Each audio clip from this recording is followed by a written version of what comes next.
My next life as a villainess, all routes lead to doom. Volume 7. Chapter 1, Starting Work at the Magical Ministry. Good morning, young miss. Please wake up. Oh, you were already awake, said Anne, my maid, with a hint of surprise in her voice. Yes. Today is my first day of actual work at the magical tool laboratory. I have to act like an adult, I replied proudly. I had entered the magical ministry in the spring, and then took the newcomer examination to find out which department I would be working in.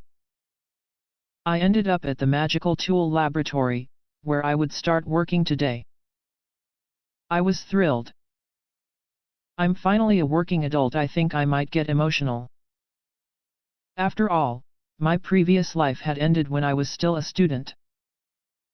I was raised in the country, the daughter of a simple office worker, and when I was in high school, I enjoyed little time as an otaku before my untimely death.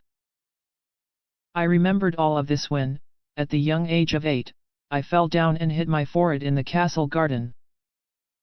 Thus started my new life as Katarina Clays, a duke's daughter. My slanted blue eyes looked a bit menacing, but at least my silky brown hair and new face slightly better looking than the one in my previous life weren't that bad. Or so I thought, until my sudden engagement to the prince made me realize that these features belonged to Katarina, the villainous antagonist of Fortune Lover. The Otome game I had been playing shortly before dying. Once I reached 15, I would have to enter the Academy of Magic, where, in the game, Katarina would bully the protagonist and be destined to either exile with a good end or execution with a bad end. Doom either way. I spent the years before joining the academy coming up with countermeasures to these doomed endings. But after my enrollment, I met with the protagonist, Maria, and became friends with her. I had to overcome a few challenges, but the game peacefully came to its conclusion with the friendship end. I could finally spend the rest of my days in peace and freedom. After graduating from the academy, I got a job at the most important organization in the kingdom, the Magical Ministry. I thought that I wouldn't need to worry about the future anymore, but I then found out that the Magical Ministry was the setting for the sequel to Fortune Lover. The love interests from the prequel would come back, along with some new faces. For the protagonist to romance I had no problem with this. What I did have a problem with was that in Fortune Lover 2, Katarina Clays, after being exiled, would come back just to be a villainess again. She was ready to make more mischief and risk more bad ends. Why would you do that? Leave me alone. We already avoided doom once. And here I was once again, having to prevent a catastrophe, this time while working at the ministry. And now I had even less information to work with. But I won't let all these years of efforts go to waste. I will attain my dream of a peaceful retirement. I'll win over doom for the second time. I swore to myself, clenching my fists with determination while sitting on my bed. Lady Katarina, you managed to wake up early today. Do not squander this rare opportunity. Stop wasting time, lest you be late, said Anne, giving me a meaningful look. Oh snap! I had been so busy reminiscing and swearing things to myself that I had forgotten about the time. I'm going to do my best. I won't lose, I said, jumping off of the bed. Yes, please do your best. You should start by changing clothes, said Anne, helping me put on my work get-up with her skillful hands. So began another morning like all the others. I'm counting on you to teach the newcomers, my boss said. I replied with a yes, ma'am, but I actually had my share of doubts. This year, 2 new employees were deployed to the Magical Tool Laboratory, the department where I, Guy Henderson, known as Laura, work. One of the 2 had already come in as an apprentice, but the other one was a very problematic newcomer. Duke's daughter and fiancée of the third prince. Nobody with titles as important as those would normally work for the ministry, which was why she had been the subject of many rumors before she'd even set foot here. One of those rumors said that this allegedly spoiled noble girl had asked either her father or her fiancé to give her a job here to kill time until her marriage. And people now assumed this to be the truth. It wasn't, in fact. She was very different from who she was made out to be. I had spent a few days with her to oversee the examination that would decide which department she would be assigned to. And I quickly realized that she was neither a spoiled noble girl nor just here to kill time. And I even came to know of the real reason why she was at the ministry: hidden dark magic powers. It didn't surprise me that she was assigned to the magical tool laboratory. She was a good girl at heart, but a difficult one for the ministry to deal with for a variety of reasons. And all difficult to deal with people ended up in our department. What I wasn't expecting was that I would be appointed as her mentor together with another colleague. "I will do my best," she said with sparkling eyes as she bowed her head. She was a really good girl. Despite being a duke's daughter, she didn't look down on people and was always trying her best. She was just too peculiar. Of course, I was peculiar myself, but during the examination, I found out that my peculiarity was relatively tame.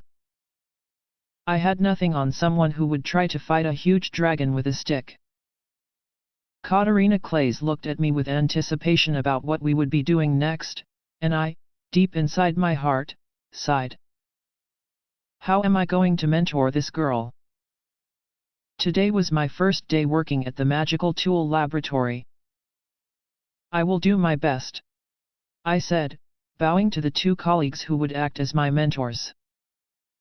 One of them had a huge, muscular body underneath cute, frilly clothes and heavy makeup, while the other had a pair of thick glasses behind his long bangs. The former, in particular, looked unique enough to surprise anyone at first sight.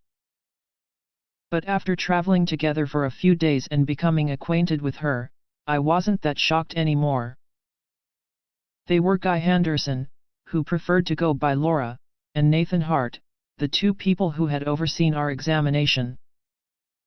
To be honest, at first I was a bit anxious about this department that was full of oddballs, so I was relieved that my mentors would be the two I already knew. Not that they weren't weird, but... Of course one of them was a muscle-bound, blue-bearded macho who dressed, spoke, and acted like the cutest of girls, and the other was an easily forgotten, easily lost man who could never find his way back. But during the examination, I realized that they actually were very talented and caring colleagues, which is why I was relieved. "Let's all do our best. We will teach you as well as we can." The two of them addressed me, and I once again briskly replied that I would do my best. "First of all, let me briefly introduce the others in the department," said Hart, pointing at the colleagues in the room. There were the two who had guided us during our orientation, the woman who only speaks through her raccoon hand puppet and the narcissistic man with the sparkling uniform. Then there was another one wearing a white lab coat and clutching a smoking beaker, and one wearing a tank top and holding a dumbbell. Almost no normal people. Almost none of them were even wearing the standard uniform. As expected of a department dealing with dangerous stuff, it was chock full of unique people. After I was introduced to some of my new colleagues and showed the dangerous zones in the room, Laura walked into the mountain of papers in the center of the room and came back with someone, bringing him in front of me. I happened to know that someone very well. "Raphael," I murmured. "Welcome to the Magical Tool Laboratory." "I'm Raphael Wolt, the Vice Director," he said with a smile. "So you work here, Rafe?" "Mr. Raphael," I said, realizing that I should speak respectfully to him now that he was my superior. My last-minute correction made him giggle. "Yes, Lady Larna brought me here to work with her," he explained. "Raphael, who was then using a fake name, had been the student council president at the academy. He was involved in an incident with dark magic and had to leave before graduation, quitting his fake name and starting work at the ministry. Because of his complicated circumstances, he had to hide his identity.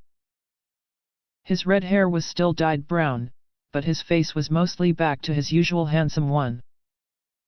However, you have some pretty dark circles under your eyes. Are you okay? I asked, noticing the huge spots ruining his beautiful face. Oh, lately I haven't had much time to. He started explaining with a tired expression, moments before being interrupted.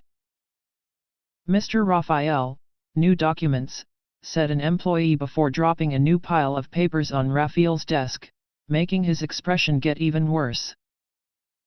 Understood. Lady Clays, see you around, he said before disappearing inside his mountain of piled-up work. Our brief meeting was enough for me to understand that Raphael was very, very busy with work.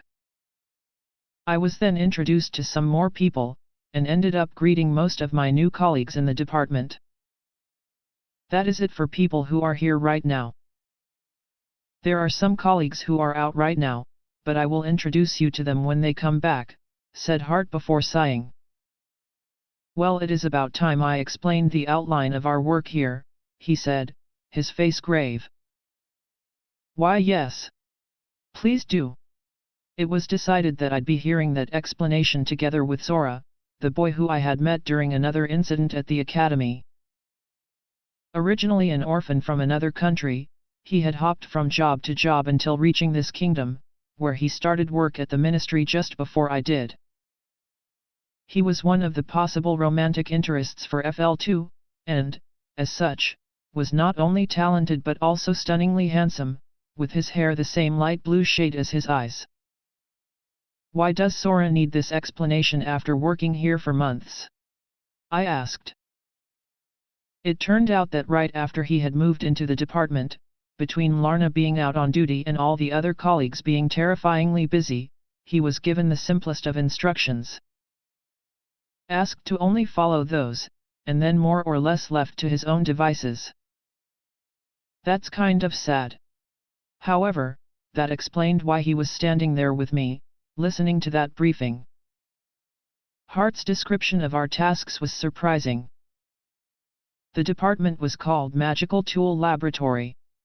Before our examination, we were shown a warehouse full of junk magical tools developed there, making me guess that we'd be working with, well, magical tools. But Hart said that most of what we actually did was carrying out the menial tasks that other departments couldn't be bothered with. Checking reports from local ministry branches, filing documents, distributing supplies, and even maintaining and cleaning the building. Menial tasks, all right.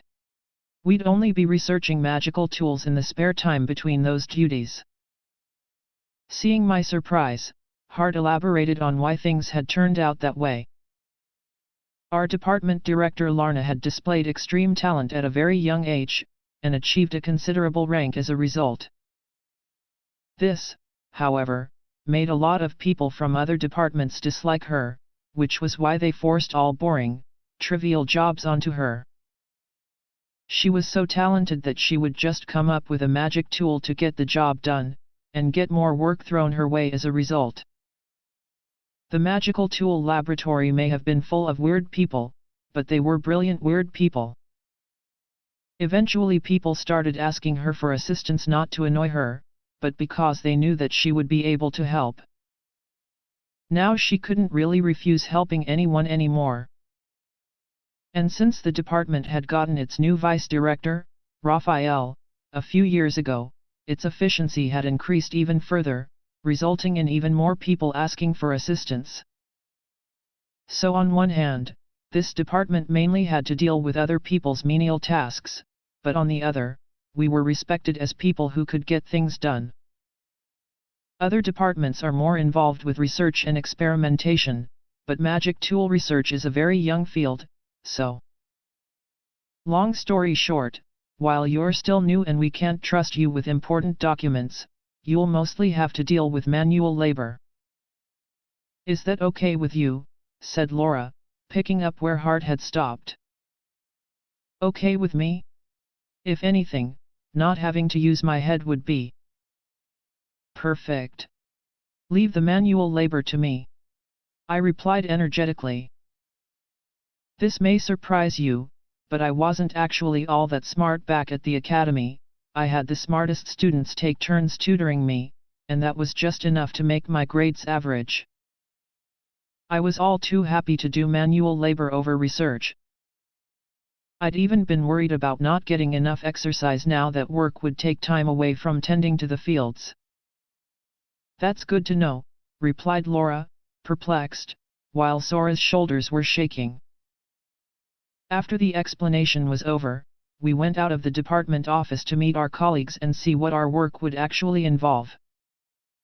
Laura would be the one guiding us while Hart stayed with Raphael, helping him wade through all those papers.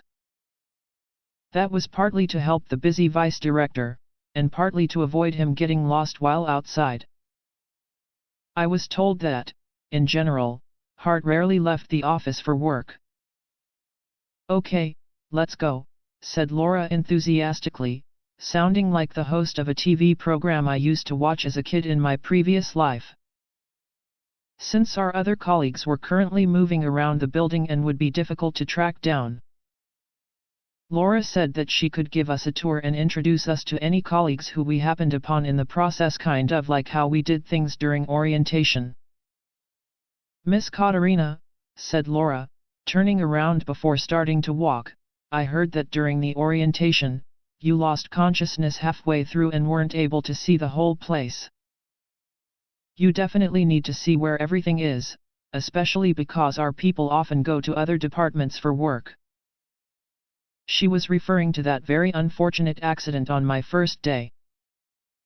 Thank you, I said with a smile, happy that she would do that for me. Laura was a really kind colleague. When she asked me what places I had already seen, I told her, I've seen the library and the biomagic department. Oh, the biomagic department is impressive, isn't it? She said with a bitter smile. Their department isn't completely full of weirdos like ours is, but their director, Delius, is one of a kind. In particular, he tends to forget about everything else when he's in front of rare creatures. You'd better be careful. She then explained that the magical tool laboratory usually carried the feed to the creatures kept there, and that also, because our two departments were close together, we were on generally friendly terms. This is around the usual feeding time for the creatures. I know you've already seen the place, but it's so close that we might as well stop by, said Laura, leading us there. Here we are. I wonder if the feed has already arrived, she said while standing in front of a door labeled Biomagic Department, which was promptly opened by someone, possibly a ministry employee, who was shrieking and trying to run away. What is going on here? I thought to myself. I looked through the door and found the department in the same state as it had been during my first visit, a battlefield. Papers, shattered glasses, and broken dishes were all over the floor. The only difference was that the battle seemed to still be going on today. Ah, Elizabeth! Didn't I tell you not to ride on there? Be a good girl and come down now, said Delius calmly, while looking at the very monkey who, on my first day at the ministry, had uprooted some weird plant while riding on my shoulder and caused me to pass out. Everyone except for the director was doing their best to try to catch the monkey. That was enough to guess what had happened. Delius had probably let the monkey escape again by mistake, and now it was rampaging around the department and breaking things. Elizabeth! Come back, said the director without moving while his subordinates were running around with nets and bags. This kind of scene made it clear why, after ours, this was the department that newcomers wanted to be assigned to the least. I'm glad I wasn't assigned here. Look at those poor people fighting, I thought, and then my eyes met the monkeys. Before I had time to process my surprise, the monkey had already started running towards me at an incredible speed. It jumped on my shoulder once again, where it stood as the employees came after it.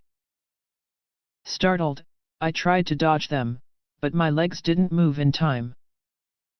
They're going to hit me, I thought, closing my eyes, but I wasn't hit. Instead, I felt enveloped by something warm. I opened my eyes and saw Sora's arm around me.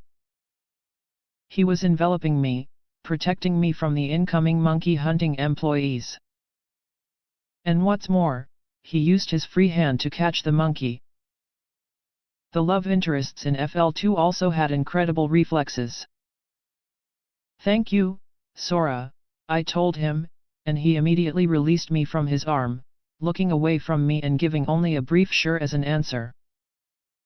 That wasn't a very Sora-like reaction, so I tried to ask him what was wrong. Tried, because before I could open my mouth, Sora was surrounded by the Biomagic Department employees. Ah, sorry. And thank you, someone said, apologizing for almost bumping against us and thanking him for catching the monkey.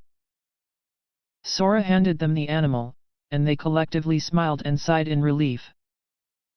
Oh, thank you, I'm so sorry, came a voice from behind them. It belonged to Delius, whose face didn't look sorry in the slightest. He then explained what had happened, confirming my suspicions, while completely ignoring the angry stares his subordinates were sending him. Oh, you see, I got distracted and let Elizabeth run away. She's so hard to catch. You're newcomers, right? I'm Hector Delius, director of the Biomagic Department. Nice to meet you, he nonchalantly introduced himself, probably forgetting that we had already met. I'm Katarina Clays. My pleasure, I said. I'm Sora Smith. My pleasure, Sora followed. The pleasure is Katarina Clays? The Katarina Clays. Perfect. I wanted to ask you a couple of things.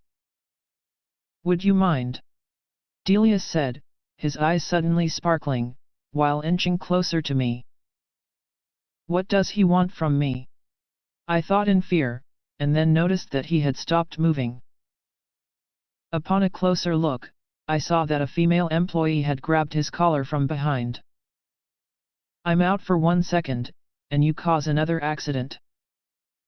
And why are you bothering newcomers now? Please get back to work. From her sharp voice, I recognized her as the woman who, after I passed out during the orientation, dragged Delius with her to apologize to me. Ah, welcome back. Don't worry, I wasn't bothering her, he replied unconvincingly. In response, the woman just yanked him inside the door before deeply apologizing to us and closing the door behind them.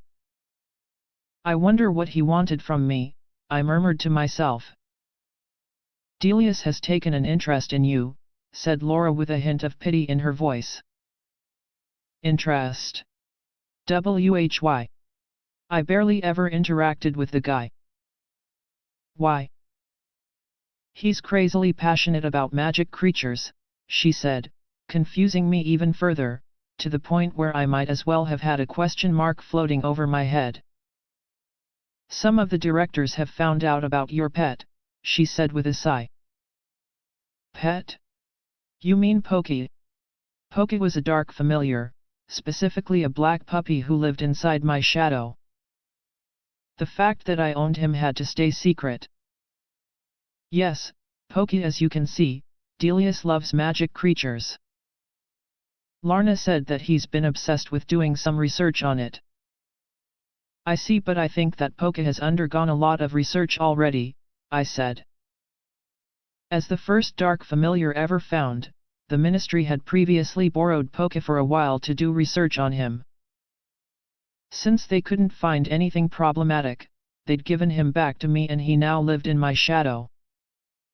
Yes, but Delius was traveling on duty when that research was done, and he only read the report on it once he came back. Then he started pestering Larna to let him research it. I didn't know that. However. But I can't send Pokey off by himself. Pokey only stayed in my shadow or right next to me. He could be forced away from me, but as soon as he realized that I wasn't around, he turned into a shadow and came back to me. Yes. When he was told that, he asked to borrow you for a whole year. Wah! A year. He said he wanted to be thorough in his research. He tried to settle for even half a year, but Larna just told him off, so don't worry. But remember that if Delius involves you in his research, you won't be able to leave until he's done. Be careful around him. I will. I wouldn't be able to leave for a year? And what kind of research would he even do in the first place? This whole thing is scary. I'd better be careful. I then followed Laura away from the biomagic department and into a hallway, where we saw a huge box-shaped container. Is that box flying? I thought, squinting at it. Oh, perfect. That's the feed for the biomagic department, Laura said. Oh, so that's what it was. Wait, more importantly. Excuse me, but is that box flying by itself? I asked Laura. Yes. This container is a flying magic tool, which makes it easier to carry stuff around. But it doesn't fly by itself. There must always be someone behind it, moving it. I took a second look and noticed that the magical tool laboratory employee with the tank top who I'd met earlier was behind the container. He saw us and stopped to greet us. Even when looked at up close, the container just looked like a normal, nondescript box. But from behind I could see a few sticks connected to it. Laura said that they were used to control the direction the container would fly in. That's incredible, I said, amazed at how our department apparently also made useful tools. The ones we had been shown before the exam were the exact opposite. I know, right? A lot of our tools are used throughout the ministry, Laura said proudly. Well, because of that, we're slowly turning into the handyman laboratory, said the tank top man with a tired expression on his face. Sora and I cocked our heads questioningly, and Laura explained what he had meant. The magical tool laboratory took on the other department's tasks to try out the effectiveness of newly designed tools. The tools made performing these tasks more efficient, and so the other departments asked that we keep using them. In particular, magic tools were especially useful for small, trivial tasks, which led to more and more of them being passed on to us. So envy towards Larna wasn't the only reason behind the department being so busy. After this explanation, we left the tank top man and started walking to the next department. Why is he only wearing a tank top, anyway? It's still spring. If anything, it's a bit chilly. We went on walking for a while, and then Laura stopped. This is the Magic Powers Department, she said, pointing at the fancy black door in front of us. Oh, this is where Maria and Dewey were assigned, I said, remembering that from when the newcomers' departments were assigned. Yes. This is one of the most popular departments within the ministry, and the most talented people usually end up here, Laura said. Well, Maria was a powerful magic user with excellent grades, and I'd heard that Dewey passed the ministry's entrance exam with the highest score. So it made sense that they would be assigned to the Magic Powers Department. This department doesn't usually ask us for help, but, Laura was saying when the black door squeaked open and an incredibly handsome man walked out of it. He had brown hair, and wore a pair of frameless glasses over his green eyes. He was Cyrus Lanchester, one of the romantic interests of fortune lover too. All I knew about him was what I had learned from the note about FL2 I found in the book I borrowed. He had a strict and serious personality, he was a powerful magic user and department director in the ministry, and he was good at his work but not so good at dealing with women. I was frozen in surprise upon seeing Cyrus, who then noticed us. "Guy Henderson? Then you must all be from the magical tool laboratory," he said, visibly grimacing. "What's with that face? First Dewey, then him. Does he hate me from the start too? But why? We met during the orientation, but we didn't even talk," I was thinking to myself when Cyrus started talking, pushing his glasses up his nose. "Tell the foolish woman in charge of your department that maybe this year she should finally make sure that her subordinates are properly trained," he said before disappearing like the wind. What did he mean? The foolish woman Lorna? I looked at Laura for answers. "Lanchester, the director of the Magic Powers Department doesn't really like us, or rather, he doesn't really like Lorna," she said dejectedly, putting a hand to her cheek. As always, her mannerisms, and only those, looked very cute. Anyway, the foolish woman was, as I had thought, Lorna.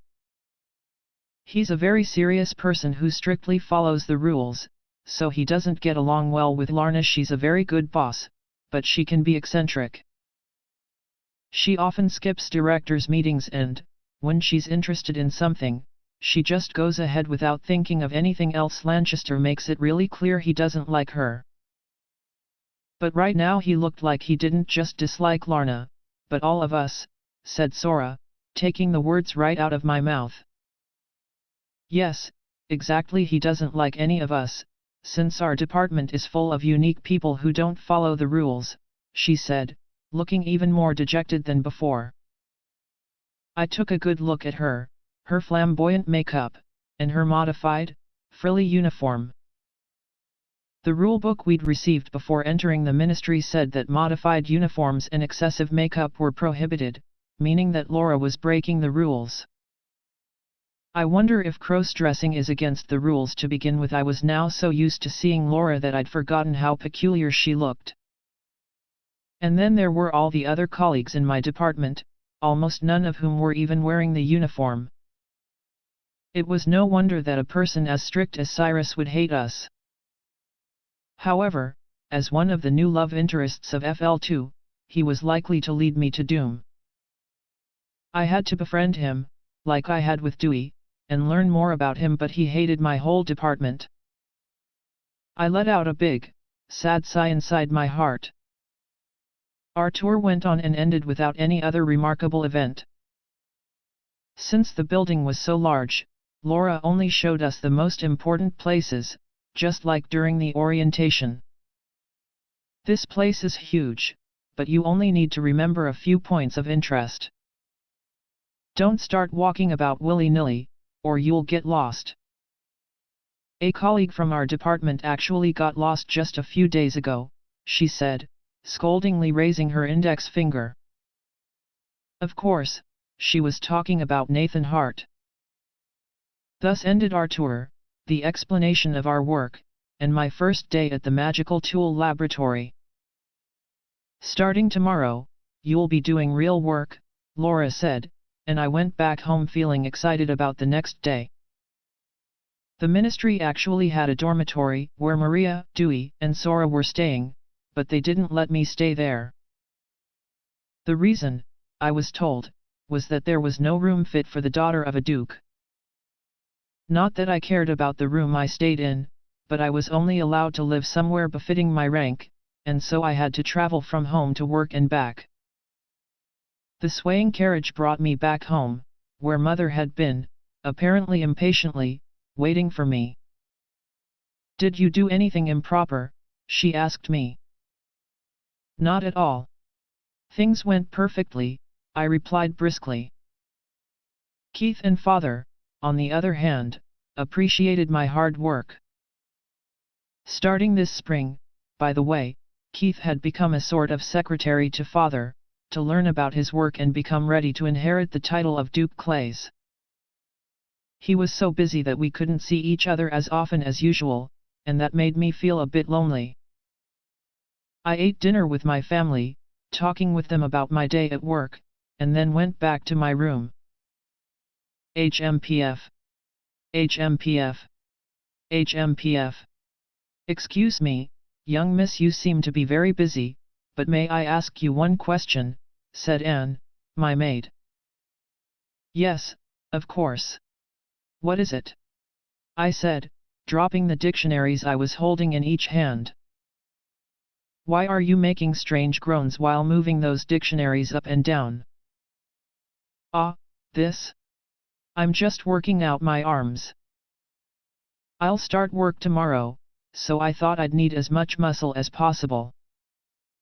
Young miss, you work at the magical ministry, do you not? Why would you need muscle to do that? She asked, confused. There's a lot of manual labor in our department, like carrying stuff around, I explained. Manual labor? Carrying things around? Why, young miss, you are a duke's daughter. That kind of toil does not. That kind of toil? I prefer using my body over my head, so I'm totally happy about it. I see. That is very like you. Is she praising me? I think so. In that case. Perfect. Another 30 reps with the dumbbells. HMPF. HMPF. I started moving the dictionaries up and down again. If you need to work tomorrow, would that not just make you too tired? I suggest you just rest for today, Anne said. I agreed with what she said and went to bed.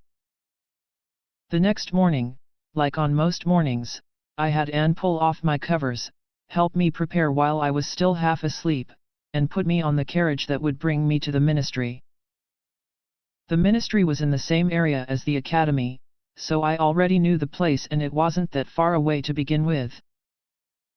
But I was so used to life in the dormitory, where I didn't have to travel in the morning, that even this little distance felt like a drag. I also had to wake up earlier to account for the commute time, so of course, I had to make up for that lost time by falling back asleep the second I got in the carriage. I reached the ministry and walked to the magical tool laboratory, where Laura and Hart, who were assigned to me as mentors, were already waiting. The two lived in the ministry's dormitory, and always walked to the office together to prevent Hart from getting lost. Starting today, you will actually work together with us, said Laura, whose makeup was already on point this early in the morning. She then guided us to a warehouse near the ministry's entrance, while Hart once again kept working in the office lest he got lost. What is this place? I asked, looking at the room full of all kinds of stacked boxes. This is where all packages delivered to the ministry are stored before being sorted and carried to the appropriate departments, Laura explained. Oh, that's why there are so many boxes. Wait, she doesn't mean that. Excuse me, are we going to sort and carry all of these packages? I asked with worry. Working in the fields had made me sturdy enough, but this room was chock full of boxes. It wouldn't be easy. Of course not. If we were to do this all by ourselves, a whole day wouldn't be enough, she said with a wry smile. Phew. There are people specifically hired for this job, but the magical ministry has grown so fast in the past few years that they aren't enough anymore, and so we're helping them with magic tools. We're only going to carry a small portion of these packages, she said, explaining which ones we would need to take care of. I'm going to show you how it's done, and then you two can go and do it yourselves. After her explanation, Laura started showing us how it was done in practice. She went to the edge of the warehouse and retrieved the same container that the tank top man had been flying around yesterday. Each package stated the name of the department that it needed to be delivered to, and she chose those meant for specific ones and put them inside the container. The small portion she had told us about was still large enough, but she moved those packages around so fast that we couldn't even try to help her. Proving that all those muscles weren't just for show. The usual cutesy maiden had turned into a macho manual laborer. Since we are going to visit the departments in order, you want to put the packages for the farthest ones on the bottom, and the packages for the closest ones on the top, she said. Without stopping what she was doing. It wasn't long before she was done, and then she placed her hand on one of the sticks attached to the container, which made it lift up and hover mid-air. Oh! I said, impressed despite having seen this magic tool at work just yesterday. Try flying it. It's easy once you get the knack of it, Laura said while pointing at the joy stick. Yes, I said, eager to try my hand at controlling the container, but all it did was shake around a bit. It was difficult. It's harder than it looks, I warned Sora as he went to try after me, but he instantly managed to make the container fly as he wanted. Well, aren't you slick? I said, feeling defeated. Kind of, yeah, is all he said in return. Like all the other love interests of FL2, Sora was incredibly talented. I wish I was too. Since he was so good at maneuvering the container, he went on to deliver the packages as Laura oversaw him. I was walking behind them, looking with envy at how skillful Sora was. Don't worry, Miss Katarina, you'll be able to do it yourself very soon. You just need to get a feel for it, Laura comforted me. Her looks were unusual, but she was really kind. While I was busy thinking about how good of a person my colleague was, we reached the first department on our delivery route. I wanted to help, of course, but in the time it took me to take one package out of the container, Laura had already taken out 3. I have to try harder. After someone in the department took the packages, we had to ask them for a signature. It looked just like what the delivery people of my previous world did. And this, more or less, is all you have to do when sorting packages. 1 or 2 people must take care of this every day, Laura explained. No time to lose. Let's go to the next one, she added. Sora, who had been working at the ministry longer than me, had already memorized most of its layout, and was able to move from one department to another even without Laura's instructions. I have to memorize it too. The 3 of us kept going around like that, and even though I still couldn't fly the container, I at least got a feel for how to handle packages and became faster at taking them out. Ah, can you drop that over here? Asked a woman from the department we were now delivering to. Sure thing. I replied briskly, feeling like one of those delivery boys from my previous life who were popular because of how muscular they were. Here? I asked with a smile. Yes, there. She replied, suddenly shocked after seeing my face. I am sorry, asking you to do this. I will carry it myself, she said, reaching for the package in my hands. I was surprised by how abruptly her attitude had changed, but I couldn't stop what I was doing. No, this is my job. Don't worry. Right over here? I asked, and then placed the package down. Thank you. The woman said, looking ashamed. I wanted to ask her what was wrong, but Sora and Laura were already waiting for me outside, so I just bowed respectfully and left. Similar exchanges, inexplicably, also happened in some of the other departments I visited. I wonder if I look that weak. I muttered to myself, looking at my arms, while walking to the next destination. Why would you say that? Asked Laura, who had heard me, cocking her head to the side. I told her that a lot of people were trying to take the packages from me while I was still halfway through delivering them. So I thought that maybe they do that because I look weak. I'd spent my years since being reborn into this world working the fields, so I was positive I wasn't weak, but maybe I gave off that impression because I was standing next to the muscle-bound Laura. After looking surprised for a moment, Laura started giggling. As expected of you, my dear. You come up with the funniest ideas. But I'm sure it's just because you are the daughter of Duke Clays. Because I'm the daughter of Duke Clays? I repeated, unsure what the connection was, making her giggle even harder. Have you ever seen a noble lady carrying packages around? She asked, and I finally understood. I was used to doing all the heavy work in the fields by myself, carrying around fertilizer and everything. That was so normal in my house that the people around me, even when they offered help, wouldn't go as far as offering to do all the work for me, or maybe they did at first, but eventually stopped after I declined again and again while telling them that it was all part of my training. So maybe a normal noble lady would never do things that I took for granted, such as carrying heavy things and cleaning. I had even heard that some ladies refused to pick up anything heavier than a spoon, so that explained why people would be so eager to help me. What should I do then? I like this delivery duty.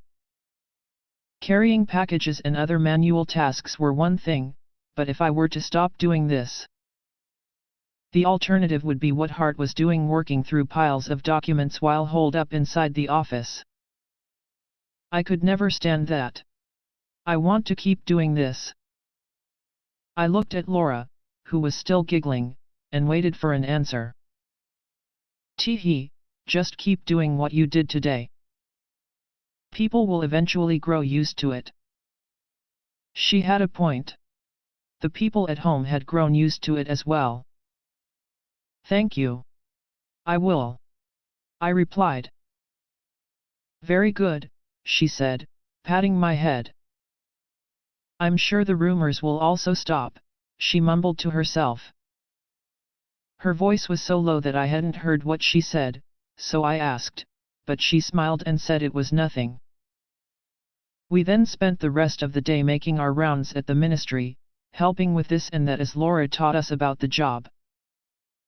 I'm tired, but that was a good workout, I said, stretching out at the end of the day while we were walking back to the office. That doesn't sound like something a noble lady would say, said Sora, laughing. Really? Really? Well, noble ladies don't usually do anything that would count as a workout in the first place. Is it really okay for a duke's daughter to go around doing manual labor? What? If I stopped doing manual labor, I'd have to stay closed up in that office sorting through papers. Anything but that, I said, emphasizing how much I'd hate it. You really are a weird one, he said, laughing again. I first met Sora under unique circumstances, and when we were supposed to part ways, fate brought us back together at the same workplace. I was really glad to share my first job with him. Having a friend who I could speak freely to was part of it, but he was also very resourceful, and had a positive personality that kept me optimistic. Working wasn't so scary if he was with me. But oh, right, he's actually one of the romanceable options in FL2. I'd almost forgotten that. There was always the possibility that Sora could lead me to a catastrophic bad end, and what did he think of Maria, anyway? I'd never asked him about that. It's only the two of us right now. This is the perfect chance. Hey, Sora, what do you think of Maria? What's this all of a sudden? I can never guess what you'll think of next. See, can't you? But you know, Maria, isn't she cute? Dewey completely fell for her a couple of days ago during the examination, so I was wondering what you thought of her. I kept going, trying to get some information out of him. He thought for a while and then finally started speaking. She's cute all right, and she also has a good personality. No wonder a lot of boys fell for her. I know, right? She's cute and kind. Having her as a wife would be so wonderful. Wait, I want to know what you are thinking. Do you, want to date her or anything? Not really. She's cute and all, but I'm not that interested, he replied, to my surprise. He was one of the game's love interests, so, even if not to Dewey's extent, he was supposed to be after Maria. What? Why wouldn't you want to date a girl as cute as Maria? If I were a boy, I know I would. Why? That's just my taste. She's not my type, he said coolly.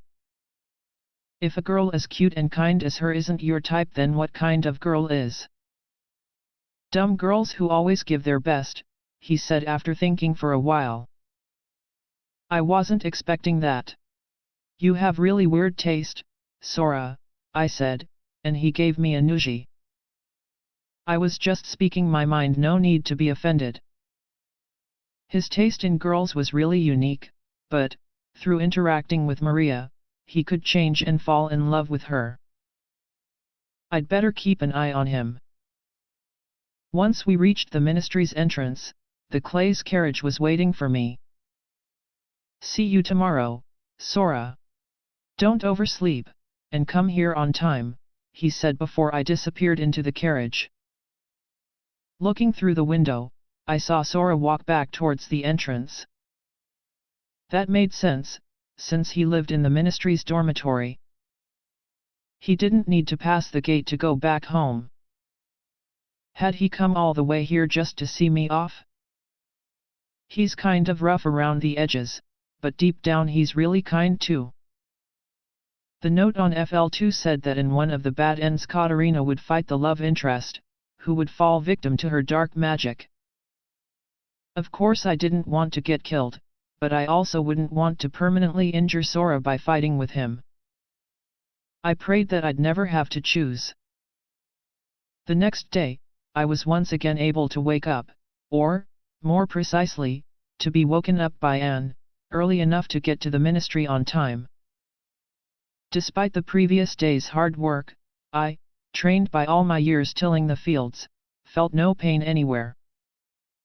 I was so glad for farming. Though now that I was busy with this job, I didn't have time to take care of the fields anymore. I had to keep up doing manual labor to ensure that, if I were exiled, I'd have the strength necessary to survive abroad on my own. Today Sora and I are going to work mostly on our own. I'm going to do my best. The first task was delivering packages, and I was ready to fill up the flying container as much as I could, but I didn't manage to do much. Laura said that she'd help out just a bit. But I could never compare to what she called just a bit. She filled up the containers so quickly and effortlessly that I only contributed less than half of what she and Sora had. I would have to find another way to train my muscles. Since I still hadn't learned how to control the container, Sora would be doing that today too while I followed him and Laura from behind. Just like the previous day, some people told me that they would carry the packages themselves, or that I didn't need to worry about it. But I refused every time and told them with a smile that it was my job. I hoped they'd stop saying those things soon. We completed a few deliveries, and our next stop was the library. The librarian was usually behind a counter so far from the library's entrance that she wouldn't hear us if we called on her from there. So yesterday Laura told us that we should leave the packages at the entrance and then walk to the counter to inform the librarian about them. Since he was the one controlling the container, Sora stayed outside. Meanwhile I, happy to finally be able to offer some help, went inside to find the librarian. We have a package for you.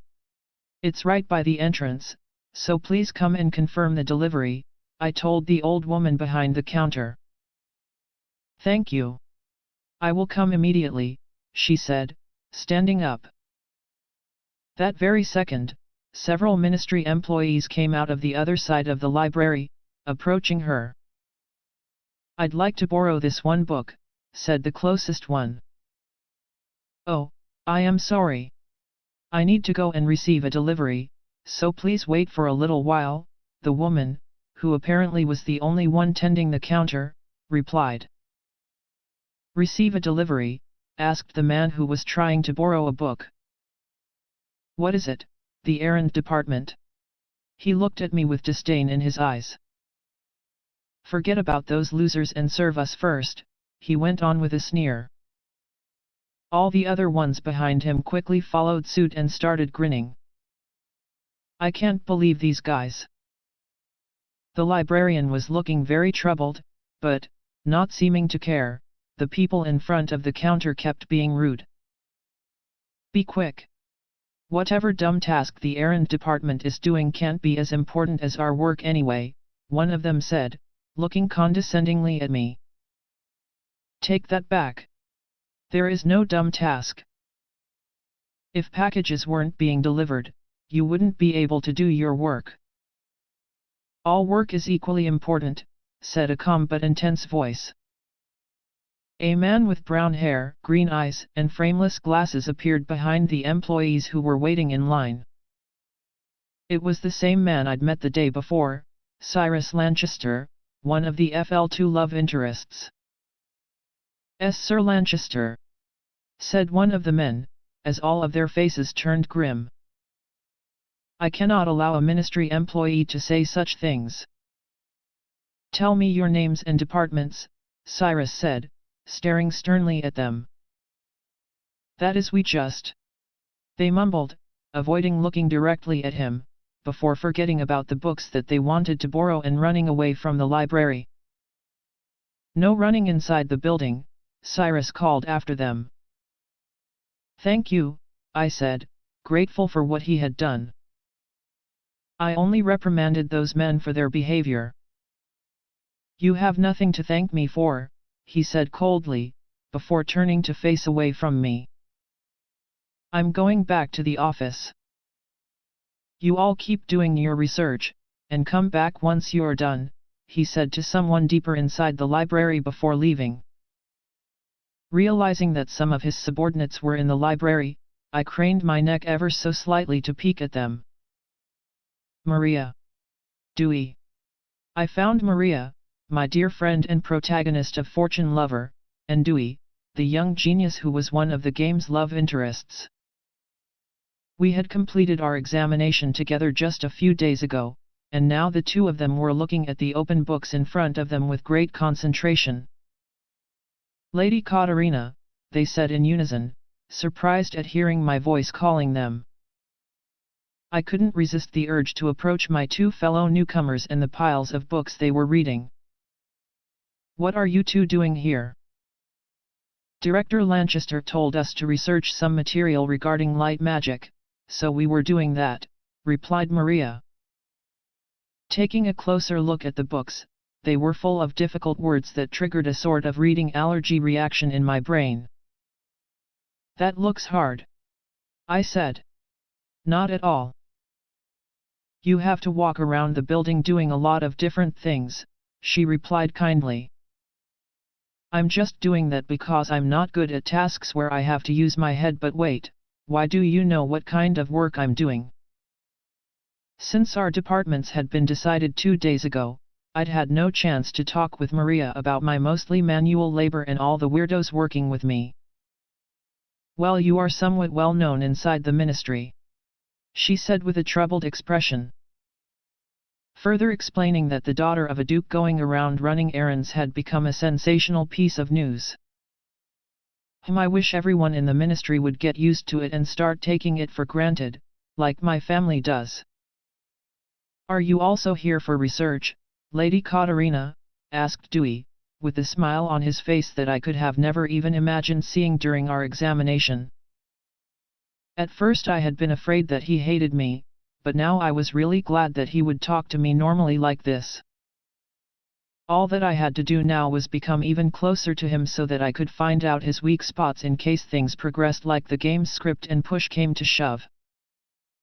No, I'm just here for a delivery. So you really are delivering packages? Incredible as always, Lady Katarina, he said with a sparkle in his eye. I had no idea what about that was supposed to be incredible, but he was obviously praising me, and I enjoyed it. At least until his next words. So, where is the package that you are delivering? Right. The package. I was still delivering it. See you guys later. Let's talk again when we have some free time. I had completely forgotten that I still wasn't done with my delivery. I went back to the library's entrance, where the librarian had already received the package and brought it back with her. I apologized over and over to Laura and Sora for how useless I had been. Don't worry, said Laura, the librarian told me that you were harassed by some jerks. But even after that, I had forgotten all about work and started talking to my friends, so I honestly apologized about that. Now, that won't do. You're an adult, so you should concentrate more on your work, Laura said. I thought she would scold me more harshly, like Mother always did, but she was kind. Aren't you going to get mad? I asked, surprised. It's only your second day working here, of course you're going to make mistakes, she replied. Moved by her kindness, I decided to concentrate more and do my best.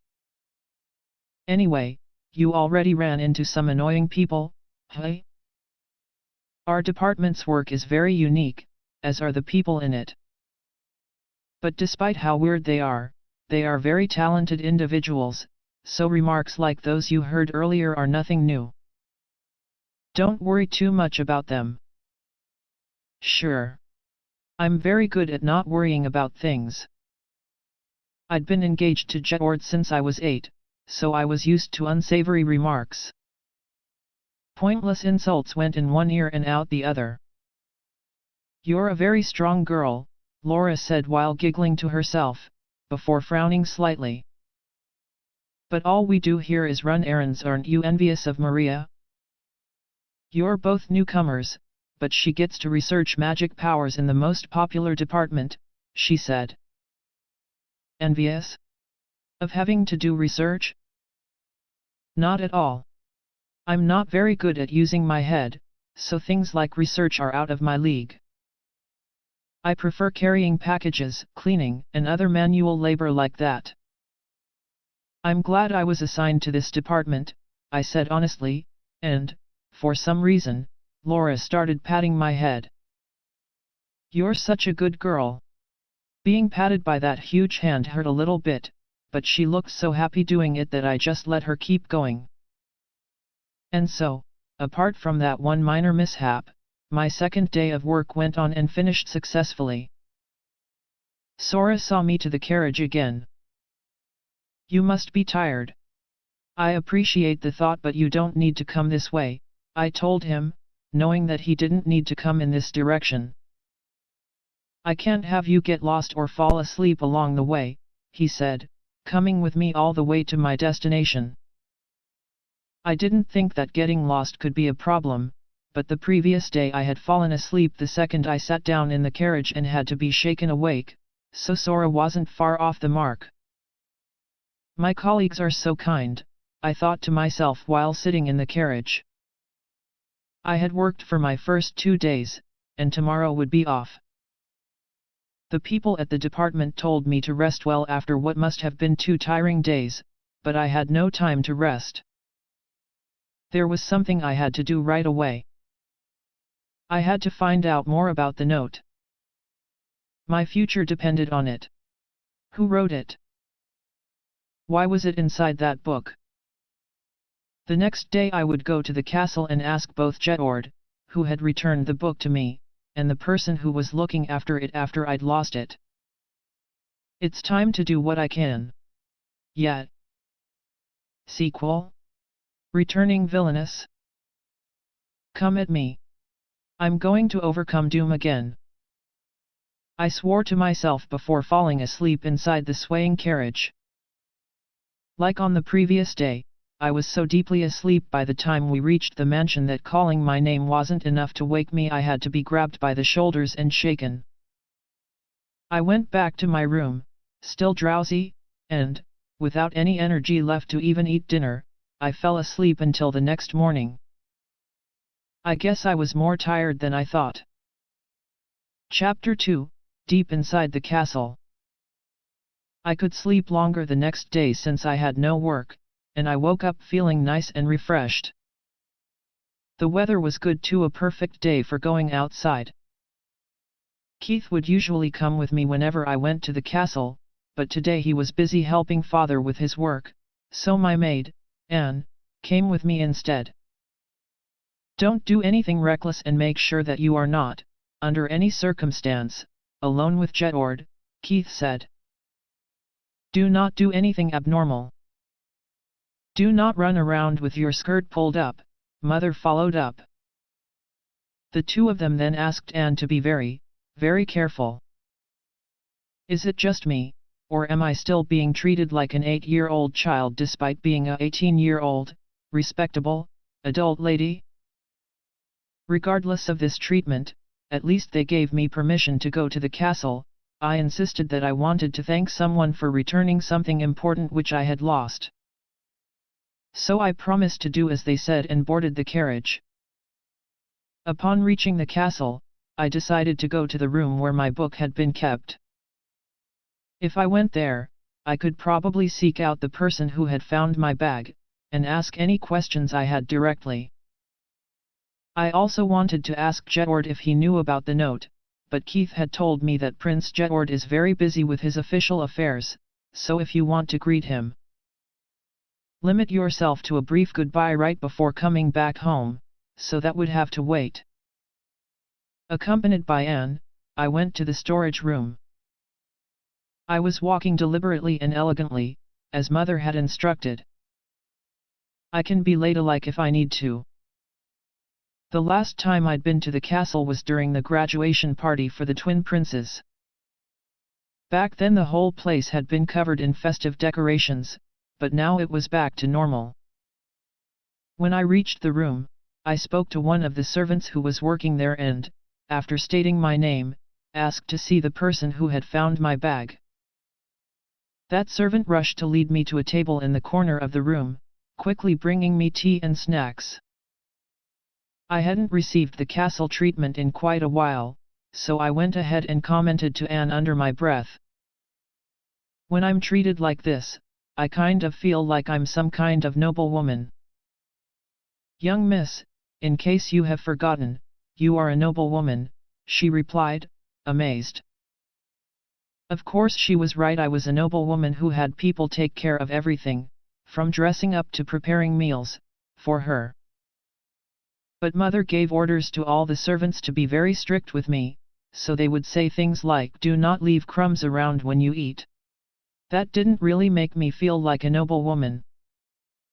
I was still thinking about that when the person in charge of the room, a middle-aged man, came in. He greeted me gracefully and replied to my questions. Unfortunately, he didn't know who had first found my bag and brought it in here. The mysterious benefactor just found it lying around in the castle, carried over to this room, and left it here. The servants all happened to be very busy at the time, so nobody took the trouble to look at the person's face, and now they couldn't even agree on whether it was a man or a woman who had done it. I felt disappointed that I had gained no information at all, but the man's sincere apology at being unable to help kept me from saying that out loud. After it was brought here, could anyone have touched it? I asked him. Was anything missing from your bag? He replied, turning pale. Of course I couldn't just tell him that there was a note talking about an Otome game in there, so I came up with an unrelated, half-hearted excuse. No, it's just that thinking that anyone could have touched it is a bit, you know. The man, relieved, explained that in general only the servants had access to this storage room, but, considering that sometimes they were all so busy that they had to leave the place unattended. He couldn't say with 100% certainty that nobody had access to it. Furthermore, only one of the servants, a woman, had opened the bag to check its contents. I casually asked that woman whether she had looked inside the book, but she said that she hadn't, as she wasn't really into reading and wasn't interested in books. This left me with two possibilities as to who had put the note inside my book. Either the person who had brought the bag here, or someone who had snuck into the storage room while the servants were away. I left the room, convinced that it held no more useful information for me. I planned to ask Jedward if I ran into him, but that didn't sound likely. Neither he nor Sophia knew that this world was set inside a game.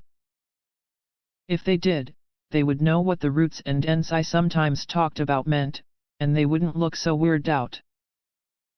And they definitely would have mentioned it in the 10 years we'd known each other. So, it was only reasonable to think that the note had been put in there by someone else who had entered the castle, or more specifically the storage room. But who? If this person knew about the game, were they another person reincarnated into this world from Japan? While I was walking alongside Anne, thinking hard about the information I had collected so far, Poka came out of my shadow all of a sudden and started running away while wagging his tail. This is just like that time at the party. I knew that a dark familiar like Poka wouldn't soil the castle floors or anything, but I still couldn't let him run around by himself. I have to do something. I forgot about Mother's warning, pulled up my dress, and started running after Poki as fast as I could. Young miss. Wait. I heard Anne call out from behind me, but I was too busy running after my dog to worry about her. Following him, I ended up in a dark hallway. It was weird that the hallway would be so dark, since it was still afternoon. I looked behind, and Anne was nowhere to be seen. I'm going to get scolded once I come back, aren't I? Anyway, I had seen this hallway somewhere. I picked up Poki, who had finally calmed down, and looked around. Oh, right, this is the same place he ran off to during the party. The hallway had also looked very dark back then, but I hadn't given it much thought, since it was at night. Maybe there are a lot of trees planted around the windows or something. I also saw that even though it was still pretty early in the day, the torches were already lit. I remembered that, during the party, I saw a woman in this hallway who told me that I wasn't allowed to go any further. I squinted to see through the darkness and made out the outline of a door. Was there a room at the end of the hallway? What kind of room could there be in the castle that people weren't allowed to enter? Curious, I started moving forward. Oh, a guest? That's quite unusual, said the cold voice of a woman from behind me. I turned around and saw an elderly woman, followed by several servants, elegantly walking towards me. Now that she was close, I could tell two things. The first was that she was probably somewhere in her 50s, and the second was that she looked so beautiful that, in her younger days, she must have been extremely popular. My dog ran away, and I just followed him here, to catch him. The woman didn't look angry, but since I was stepping in a place I had been told was off limits, I thought I had to explain myself. Really? I am glad you were able to catch up to him, she replied with a warm laugh. I was relieved that she wasn't mad at me, but seeing her laugh so nonchalantly, I couldn't keep myself from telling her what was on my mind. Excuse me, what is at the end of this hallway? It looks like there's a door, so I think there must be some kind of room. Oh, replied the woman, blinking in surprise at my uncouth question. The servants behind her shot me cold stares. I'm pretty sure I screwed up right here. Sorry, I was just wondering. I'm sorry I was so uncouth with my question, I hurriedly apologized. Oh, do not worry, laughed the woman. We have nothing to hide here. She then looked at the door behind me. My son lives there, she said. Your son? Yes.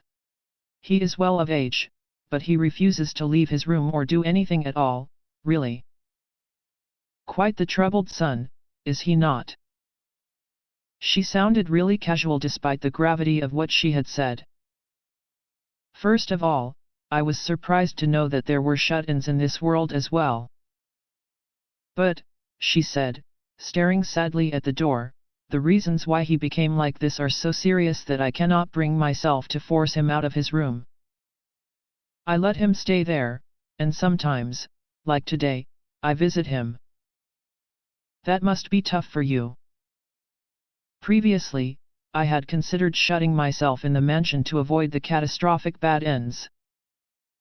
But seeing the sad expression of a mother worrying about her child made me glad that I had ultimately decided against it.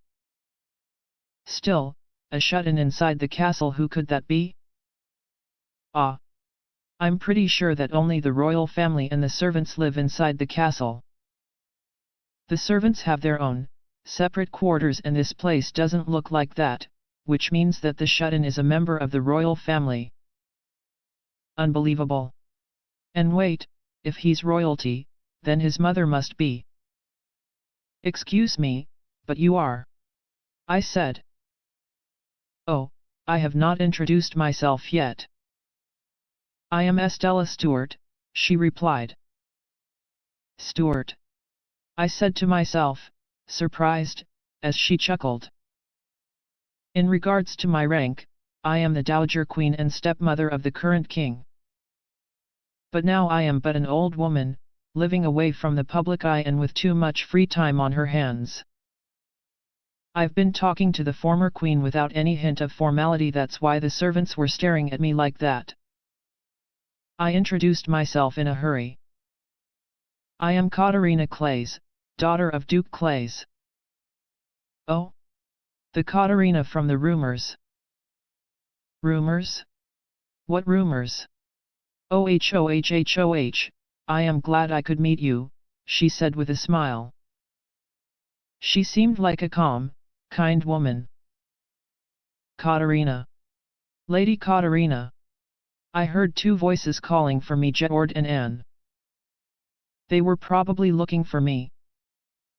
I wish I could have spoken with you a while longer, Lady Estella said, still chuckling.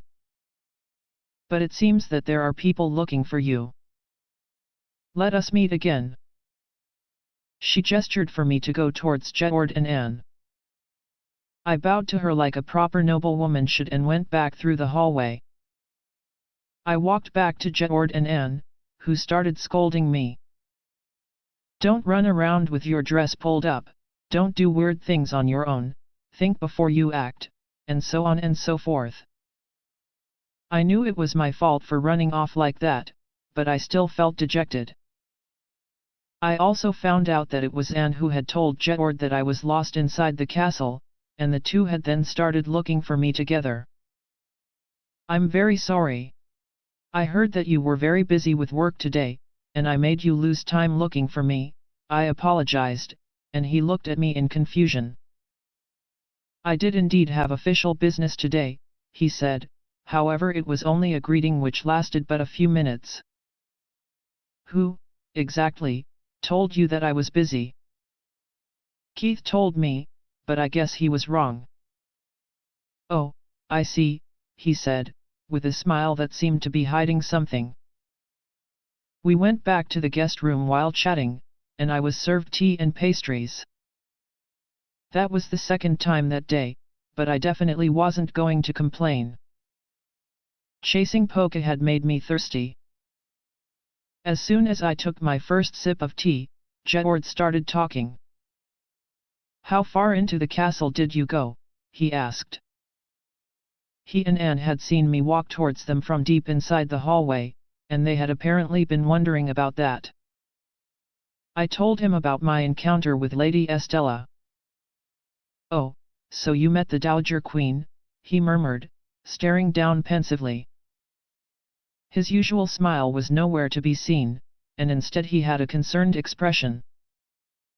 "This must mean I've done something really bad this time.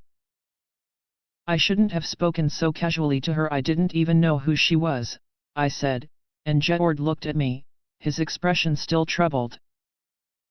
"Not at all. Since the previous king died, she has avoided the public eye almost completely.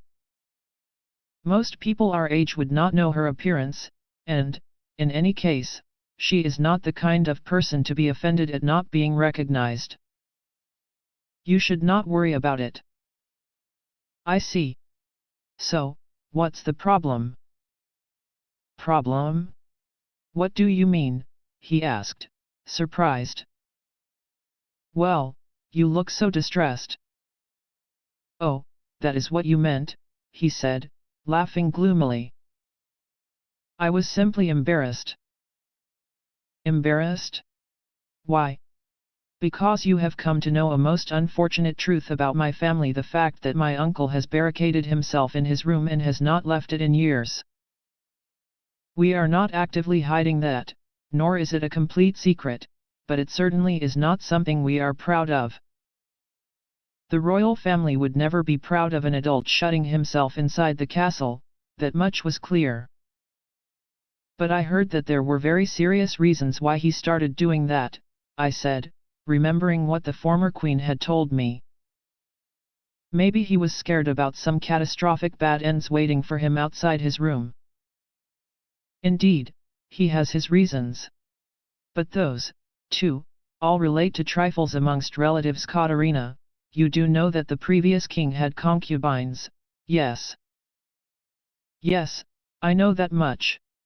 Sorci's current king, Jedward's father, only had one wife, Jedward's mother, and no concubines.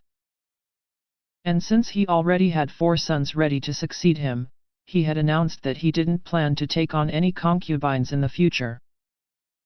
I didn't know about other kingdoms, but, at least here in Sorci, monogamy was the norm. However, I had heard that the ancient practice of holding concubines still remained in high society, with some nobles going as far as having several lovers. Apparently, the former king was one such noble. Because of my young age, the only king I directly knew of was the current one, so I didn't have any more details. I just figured that, as the most powerful person in the kingdom, kings would have to take concubines for political reasons, and I didn't give it much thought. If anything, I was a bit surprised that the current king had only one wife." "I see. But do you know how many?" "I don't. Sorry, I apologized for my ignorance. Maybe I'd heard about it before entering society as an adult and then forgot it." Jedward shook his head. "No, it is expected that you would not know that. The royal family has tried to keep that embarrassing number hidden from public knowledge." "Did he have so many that it'd be embarrassing?" "Yes. He felt 5 official concubines, but in truth he had so many that it would be impossible to count. And, as if that was not enough, he also had an incredible number of lovers," he said with disgust on his face. "That information is supposed to be a royal secret, but all nobles at least as old as my parents know about it." "Indeed, your father probably knows too, but elected not to tell you. This is no topic a young lady would want to hear about. Knowing that your king, well, former king, but still had so many concubines and lovers wasn't exactly pleasant. Much more so because my parents were so tenderly in love with each other that the idea of having a concubine just sounded unfaithful. You can imagine that such a large number of concubines would lead to a large number of children. As you know, in our kingdom the king personally selects his successor from amongst his sons, but the former king left this world before he had the chance to do so. Obviously, this resulted in a heated battle for the throne. The king had died before deciding who would get his crown, and left behind several children. Jedward went on to explain that the queen had no children of her own, and the concubines' children joined the race, either supported by the high-ranked families of their mothers or by unrelated nobles who hoped to raise their social status. I was too young to have any direct memories of it, but most of the candidates either lost their lives or were exiled during this dispute, which lasted almost 2 whole years. I already knew about this battle for succession, but I didn't know that it had been this extreme. According to Jedward, that was because the details had been kept hidden as much as possible. My father was the son of one of the official concubines, a woman of high rank, but he did not care much for the crown. He says that he entered the conflict because he could not stand how unsightly the whole affair had become, but I do not know the truth about it. I only know that my uncle was the king's youngest son, so his life was spared and he was left to live inside the castle. However, he has not left his room since, he said, looking sad. Even if his life had been spared, he had probably suffered tremendously at the hand of the other competitors. Now, Jedward said, the former queen was taking care of him. With Sorcy as peaceful as it was now, this was hard to believe. And the fact that it hadn't happened that long ago made it even scarier. I am far from proud of these circumstances, and I was anything but eager to talk about them, but I also did not want to hide the truth from you, Jedward said, dropping his gaze. My grandfather's licentiousness disgusts me, and I have no intention of becoming like him. However, I cannot deny that I am his grandson. Jedward sighed, then went on. Katarina, do you hate me now that you know what kind of promiscuous blood flows in my veins? As he asked this, he had neither his shady smile nor his usual confident expression. I had never seen him look like this. So that was why he didn't want to talk about it. It was true that I couldn't think well of a man who surrounded himself with dozens of women like that, but the former king and you are 2 different people. Something like this would never change my opinion of you, Prince Jedward, I told him with a smile.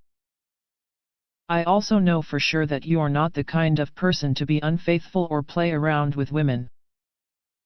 I had known him for around 10 years now, so I had a pretty good idea of the kind of person he was. So don't worry about your granddad, and Prince Jedward? What's wrong?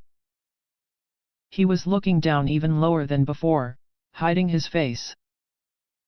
I made to get up and move towards him, worried that he may be feeling sick, but he gestured for me to stop. I am sorry. Please wait for a while. I cannot show you my face right now, he said. Why couldn't he show me his face? I took a good look at him and noticed that his ears were turning red. Maybe he had gotten a nosebleed from the heat. It was a very hot day, he had been running around looking for me, and to top it all off, he had been drinking this hot tea. The handsome, perfect prince with a nosebleed, of course he wouldn't want to show that to anyone. Understanding the situation, I went back to eating pastries, trying as much as possible not to look at him, waiting for his nosebleed to stop. Look at me. I've grown into such a thoughtful lady. After a while, presumably after his nosebleed stopped, he turned his beautiful face back up. Thank you, Katarina, he said with a smile. Pretending not to see a nosebleed was expected of a noble woman such as myself. Taking care not to look at his nose, I smiled back, saying, "You're welcome." After chatting about unrelated things for some time, I remembered why I'd come here in the first place. Ah, Prince Jedward, I meant to ask you something. Did you see the book that was inside the bag I forgot here at the castle? Book? Oh, you mean that kind of book which you and your friends like reading. I saw the cover, but I did not open it. Why do you ask? he asked suspiciously. It's nothing. It's just not the kind of book that I'd like boys to see, I said, making up a random excuse. Is that so? He asked with a smile. That meant that Jedward probably didn't know about the note. My investigation had been fruitless. I have work tomorrow, so I'd better go, I said after a while, and he saw me off to the gate. I will go to visit you the next time I have a free day, he said, smiling at me. I know how busy you are, so don't worry if you can't. Not being able to see you is what worries me the most, he whispered sensually in my ear, making my whole body go limp. So little time after having a nosebleed, he had already got his cool back, and his mannerisms were as sexy as usual. I didn't expect anything less from FL1's main love interest. I let the breeze coming into the carriage's window cool off my blushing face and eventually reached home. Once there, I worked in the fields for the first time in a long while. Ah, farming is awesome. I feel so relaxed the second I take my trusty hoe in my hands. And the weather's so good. This is the perfect day off. However, I had learned nothing new about the note, and had no more leads left to follow. Unsure of what I should do next, I stared at the blue sky, waiting for a good idea to come to me. None came. I stayed in the fields until it was time for dinner. Both my parents and Keith had already come back home, so we all ate together. The fact that I had run around in the castle while pulling up my dress had already been reported to Mother, who ignored the fact that it had been an emergency and got mad at me, giving me a lecture so long and tiresome that, when I finally went back to my room, I ended up falling asleep before I could worry about any of the many things that I had to think about regarding my future. After finishing what little official business I was required to attend to in the morning, I returned to the office that was adjacent to my room to begin work on some documents. That morning's matters had taken less time than I had expected, so as soon as I was done with this paperwork, I would be free. Since my fiancée Katarina was not working that day, I could visit her house to see her. Just when I was done and preparing to leave, I heard that Anne, Katarina's maid, had lost sight of her inside the castle. I had been intending to visit her, but to think that she had already come here and that she was lost, at that. I met with the maid and asked her for details. It turned out that Katarina had been chasing around her dog, who had run away. Losing sight of one's mistress inside the castle would normally be worthy of reprehension, but, considering that her mistress was Katarina, if anything I felt pity for the poor maid. My lovely fiancée was not quite like any other noblewoman. When she ran, she did not hold anything back. If she was wearing a dress, she would just pull it up and go off at such a speed that no normal woman could hope to catch up to her. I thanked the maid for her efforts and helped her look for her mistress, deducing where Katarina could be based on the direction she had been running towards. Katarina! I called out again and again while making my way through the hallways. After a while, I finally heard her carefree voice, replying casually from deep within the castle. Yes. She came towards us, and I made sure to sternly tell her not to do weird things on her own, and to think before running off. After I had scolded her, and she had realized that her maid had requested my help in looking for her, she apologized to me. I'm very sorry. I heard that you were very busy with work today, and I made you lose time looking for me, she said. That was most curious. My official work for the day was a simple greeting, and my schedule was no secret. I asked her who had told her that, and she said that it was her brother. My rival in love had lied to her so that she would interact with me as little as possible. I made a mental note to give him a piece of my mind at the next opportunity. We eventually reached the guest room, where the servants had prepared tea, and I asked Katarina something that I had been wondering about, namely, how far into the castle she had gone. She had run towards me and her maid from deep inside the hallway. It was not that there was anything dangerous in the building, but I could not control the whole place at once. I needed to know how far she had wandered in order to properly admonish her. With her usual casual, endearing expression, she gave me the most surprising answer. She had reached that place, the one where we normally did not go, and there she had met the former queen. That room, hidden in a corner that people rarely approached, was surrounded on the outside by trees, covering it in darkness even during the day. I remembered thinking of it as a somewhat frightening place as a child. While I tried to recall at what age I first found out about my recluse uncle, who was not himself much older than my older brothers. Katarina suddenly frowned and apologized about not knowing the former queen.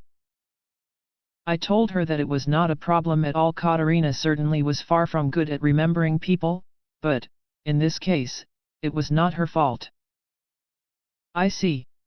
So, what's the problem? She asked, looking even more troubled.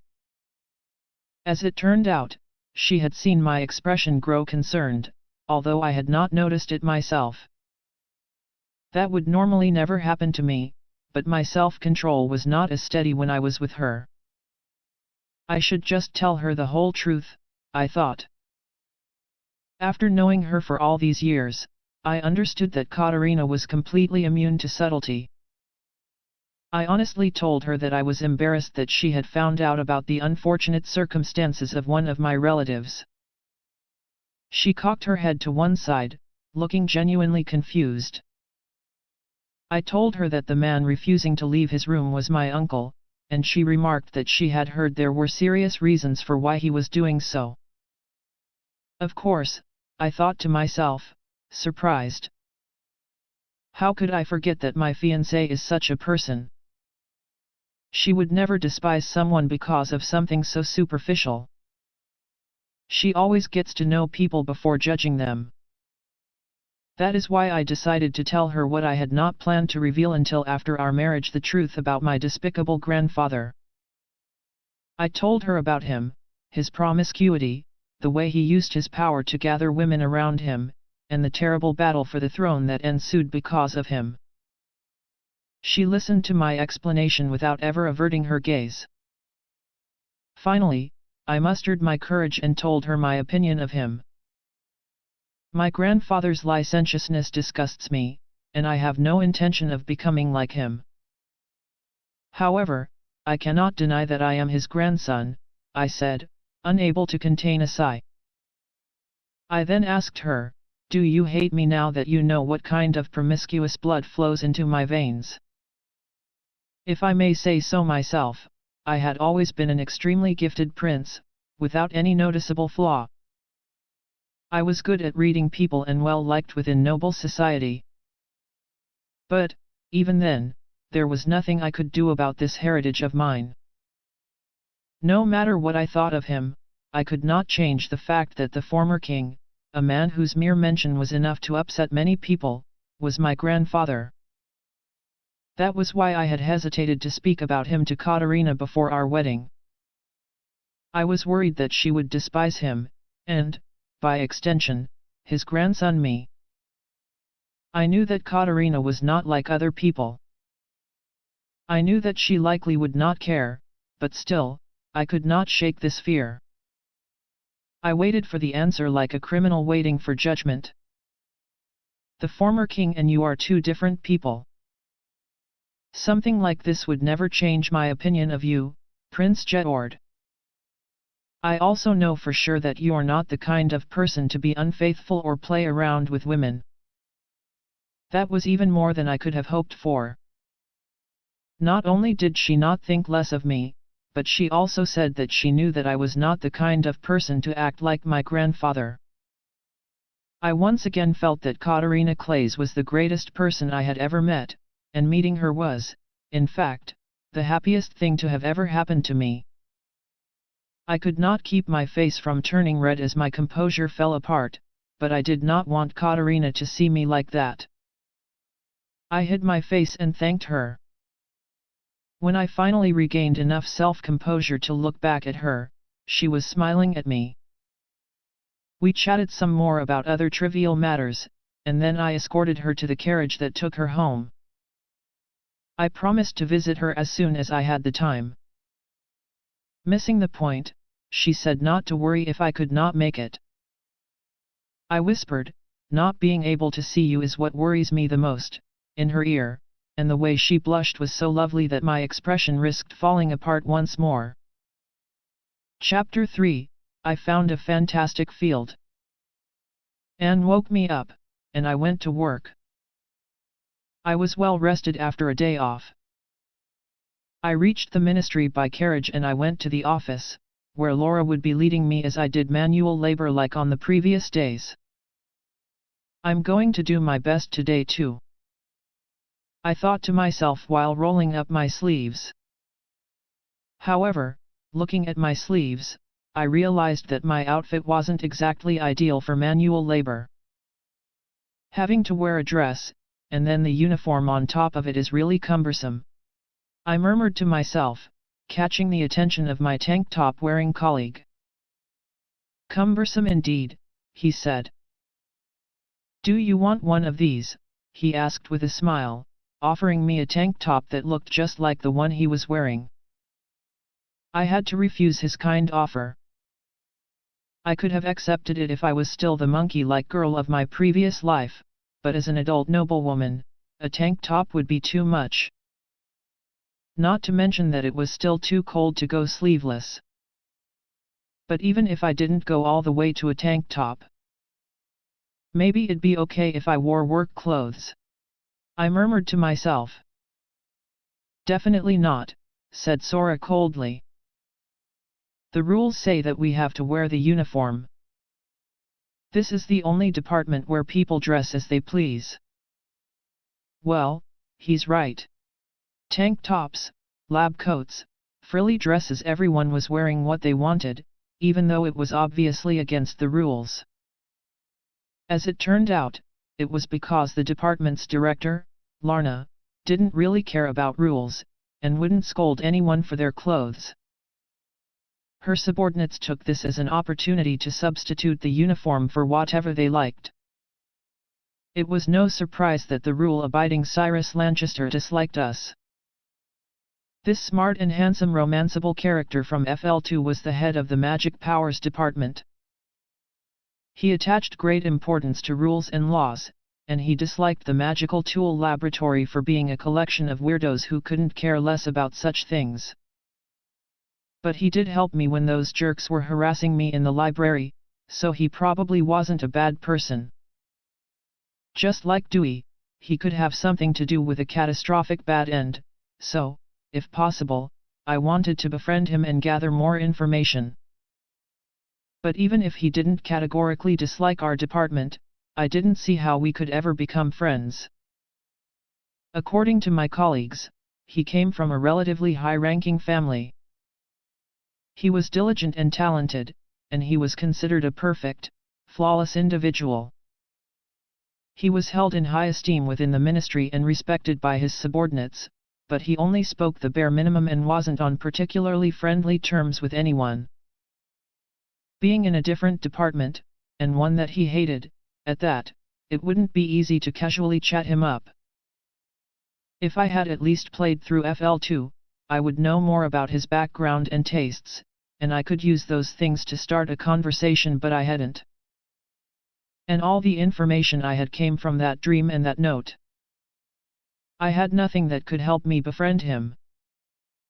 And if we were inside the game, I'd just need to wait for him to talk to me and then choose the dialogue option which would make him like me the most, but unfortunately, this was reality. And I was the antagonist anyway, not the protagonist. He'd only approach me to fight. Ha, this is so sad, I thought to myself, sighing deeply. Sorry to interrupt you while you're busy reflecting, but Laura said we should get to work, Sora said all of a sudden, giving me an exasperated look. Yes, I said, forgetting my sorrows to concentrate on my job. Today, too, I'd be delivering packages. I still had much to learn and I made a few mistakes here and there, but the whole day went by without any major problems. When we were close to the end of the day, our other tutor, Hart, taught us a little about paperwork. He only showed us the relatively easy documents, but even then there was a lot to be wary of, and I definitely would have preferred to keep delivering stuff throughout the building. Good. Now they are complete. Would you deliver them to the proper departments? Hart said, handing me and Sora some documents. Should I tag along? Sora asked, worried that I might get lost. But the documents he had were supposed to be delivered to a department on the other side of the building from where I was headed, so if he came with me, he'd have to go back and forth for no reason. Plus, I had already been to the department I needed to go to a couple of times to deliver packages, so I knew where it was.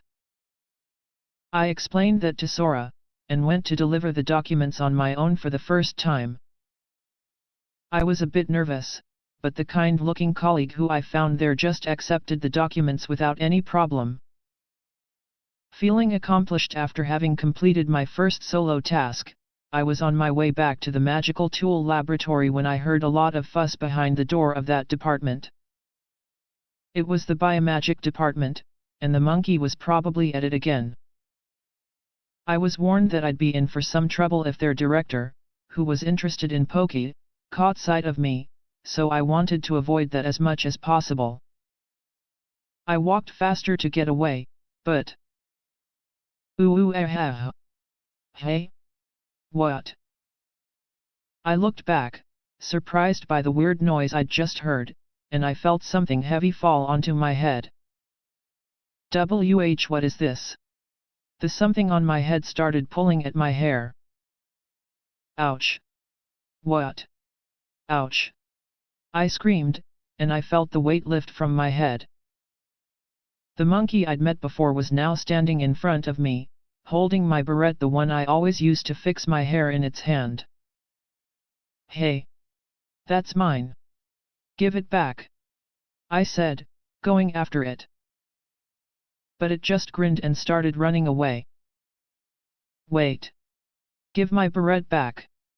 I said, pulling up my skirt and sprinting after the monkey, just like I had done with Poke the previous day at the castle. Where am I? I asked myself, panting. I had been running blindly after the monkey and ended up in a place I didn't know. Getting lost 2 days in a row, just my luck. At least yesterday I'd managed to get Poke, but today, even after all the running I'd done, I'd lost sight of the monkey. What a complete fail. I really liked that barrette. You friggin' monkey, what do you have against me? Dejected, I looked around to try to find my way back, but there was no clear path. There weren't even any buildings in sight.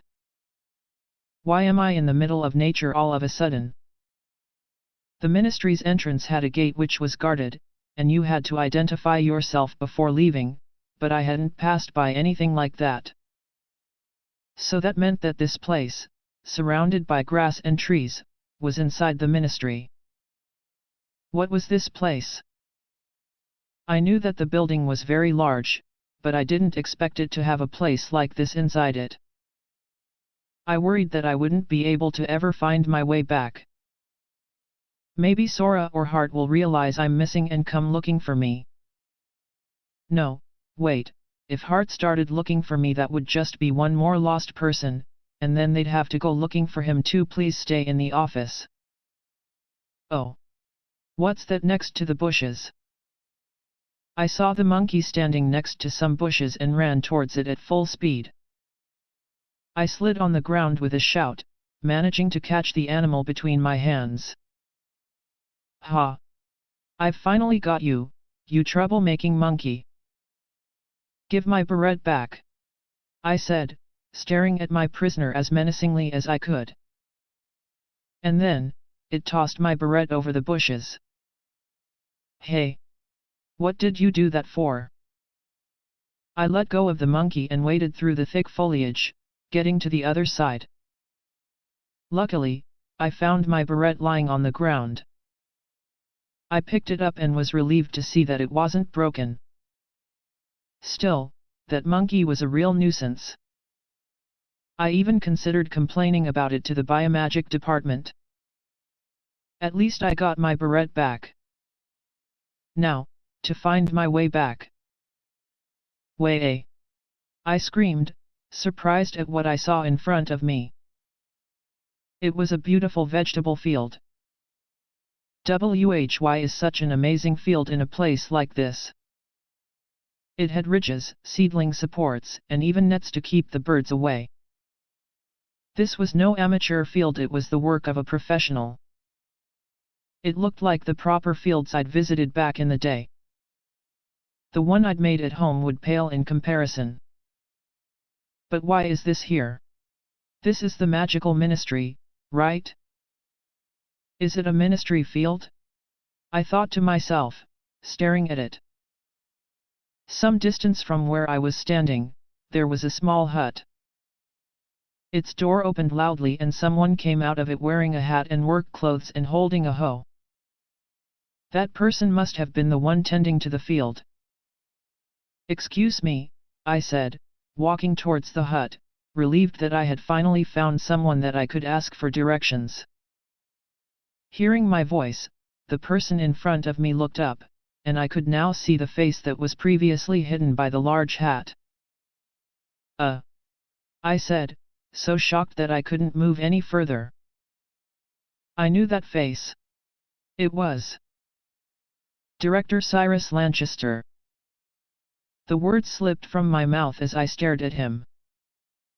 He fidgeted around for a bit, and then, straining his voice as if to camouflage it, he said, "That's not me." "What?" I said, "That's not me." "I'm not Cyrus," he said coldly, turning his face away from me. Nope. He doesn't have his usual glasses, sure, but these green eyes, brown hair, and handsome face are Cyrus Lanchester's. I wasn't that good at remembering faces, but I'd last seen him only 2 days ago. "But, you look just like." I said, "That's not me," he said with such determination that it sounded like the truth, but he's even trying to hide his face. He's definitely Cyrus. Maybe he was embarrassed being seen with work clothes and a hat, since he was always nice and tidy in his uniform in front of people. Nobles didn't usually dress like this, and I remembered that mother once told me to change out of those unsightly clothes. Now she was so used to it that she didn't say anything anymore, but still. The smart thing to do here is just pretend he's someone else and ask him for directions.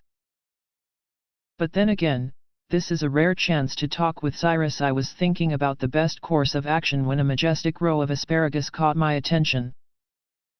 Asparagus? That's the sign of a real farming pro. Wow, you can tell that they'll be delicious just by looking at them, I said, unable to contain my excitement at the superb vegetables in front of me. What? Duke's daughter Katerina Clays understands the beauty of this asparagus. Cyrus replied, matching my excitement. Yes. I've never seen ones with stalks this big and tips this straight. They're perfect. I know, right? You're good with them greens, ain't ya? When they've got them tips all plump like that, it's when they're the yummiest. And take a gander at the Cyrus had started sounding like a bumpkin in his enthusiasm. He caught himself, stopped speaking, and sighed while putting a hand on his forehead. Lady Katerina Clays, he said with his eyes closed, there is something I would like to discuss with you. He had gone back to his usual cool way of speaking, and his expression was grave and intense. Okay, I said, nodding. And then he started to explain. Cyrus Lanchester was born as the second son in a land-owning, high-ranking earl's family. However, Their land was located in the middle of nowhere, far from the capital, and the rank of Earl didn't hold the value it once had. His family had lost all of their fortune long ago, and they now lived in the country and tended to the fields just like all other farmers. Cyrus was no exception. Despite being born a noble, he was raised as a peasant. He grew up sweating in the fields, and since that was what his whole family was doing, he never thought twice about it. However, when he turned 10, he discovered that he had magical ability and would have to attend the Academy of Magic. In order to prepare for his new life surrounded by nobles in the faraway capital, he studied as hard as he could, even learning about the etiquette and manners of high society all by himself. He entered the academy armed with a reasonable amount of knowledge under his belt, but he still couldn't fit in with the other nobles and the way they talked and acted. His studies had taught him about them, but, as someone raised as a lowly farmer, he could not become one of them. He would sometimes accidentally revert to his peasant speech patterns when he was caught off guard, another reason why he dreaded even speaking with his classmates. Cyrus kept to himself, never making any friends, trying his best not to slip up, and studying as diligently as possible. This lifestyle led him to great academic achievements and, eventually, to being scouted by the magical ministry. Tired of having to fit in amongst the capital's nobles, he actually wished to go back home to work on the fields. But partly because his parents had been very happy about his potential job, and partly because he wanted to send money back to his younger brothers and sisters, he ended up accepting the ministry's offer. Even at his new job, he remained his strict, friendless self. People started calling him things like the lonely genius, making it even more difficult for him to show his true self to others. He had kept playing his role as a strict, dedicated department director until, a few years ago, he couldn't take it anymore. Cyrus eventually pushed himself too hard, and his body just couldn't keep up. The doctor told him that his collapse could have been caused by psychological stress rather than physical illness. And he was suggested that he find a hobby he could enjoy in his free time to forget about work. Cyrus chose as his hobby what had been his work for many years before joining the Academy of Magic, farming. He created a field for himself in an area within the ministry where people hardly ever set foot.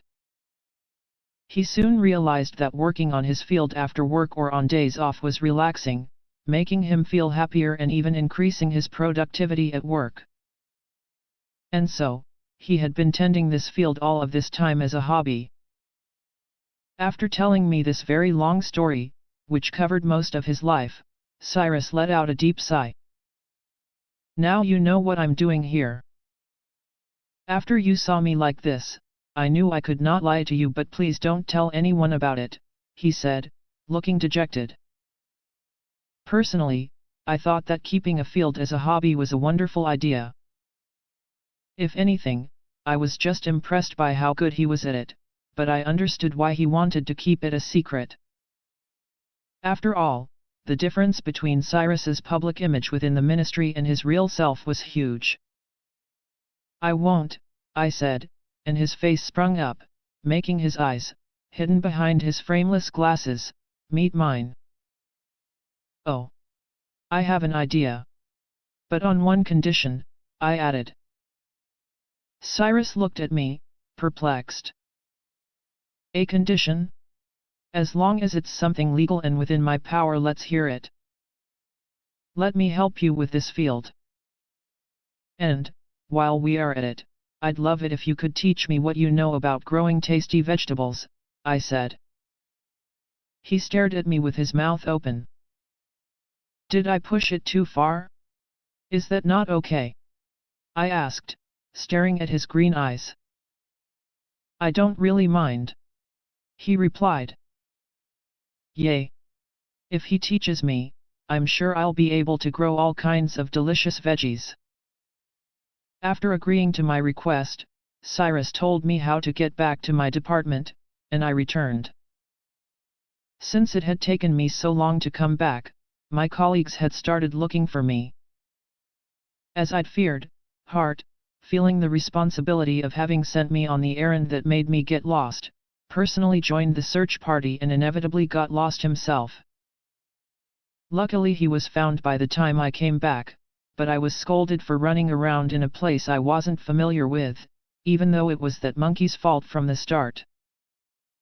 But I could clearly see how much my colleagues had been worried about me, so I decided to be more careful going forward. Sora saw me off to the carriage again, and I was so tired from chasing the monkey that I fell asleep as soon as I got inside.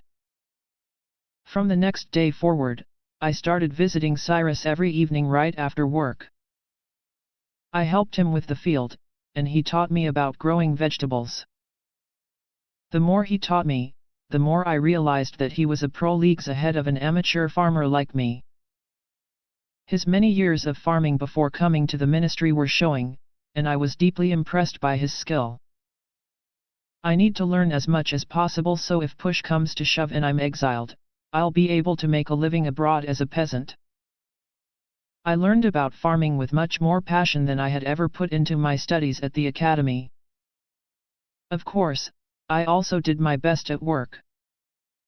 It had been around a week since I'd started my job at the ministry, and Sora and I were slowly being entrusted with more unsupervised tasks. I still wasn't very good with paperwork, but when it came to delivering packages and cleaning, I was doing a decent job. Today the janitor even praised me, saying that I was always full of energy. Hee hee. After I was done with my work, as had now become usual, I went to Cyrus's field. Good evening, I greeted him after changing into the work clothes that I stored in the small hut near the field. I had come to think of him as my farming teacher. Hey, he greeted me back while cleaning the sweat off his forehead. Usually he came here later than me, but today he was already here working. Cyrus, as the director of the Magical Powers Department, the most popular department in the whole ministry, seemed to be endlessly busy. But he would still come to his field every day, no matter how late it was. Isn't that exhausting? I'd asked. But he said that on the contrary, being able to work the soil, even if just for a little bit, made him feel much better. He probably used it as a way to relieve stress. Actually, no matter how tired I was from work, I always found myself overflowing with energy as soon as I stepped onto the field too, so I understood how he felt. Mr. Cyrus, where should I put these seedlings? Oh, right over there, he said. His face looked relaxed and peaceful. During the day when he was doing his ministry job, he always looked so tense and strict, but now his expression was soft and calm. And lately he had even started using his unfiltered countryside speech sometimes, making him sound much more natural. He sounded like the old women who used to gather in the field near my childhood friend's house in my previous life. Hearing him speak like this made me feel at home, so much so that I risked forgetting that I was a noble lady. Hey, Miss Katarina, let's rest for a while and drink a cup of tea. Oh, sure. Cyrus's policy was to rest and drink tea whenever work was almost done. If you try to push harder, you'll just get tired and get nothing done, he had said, and I had promptly written that down on my farming notes. We sat on a blanket laid out on the grass, sitting on either side of a tray that Cyrus had prepared with tea, green, not black as was the custom for tea parties, and pickled vegetables instead of snacks. Ah, this is just wonderful. The first time he served me pickles, I'd been so surprised that they even existed in this medieval Europe-inspired world that I'd ended up stuffing my mouth with them. Cyrus explained that, in fact, they didn't exist near the capital, but that they were common where he had grown up and the ones he had served me were homemade by him.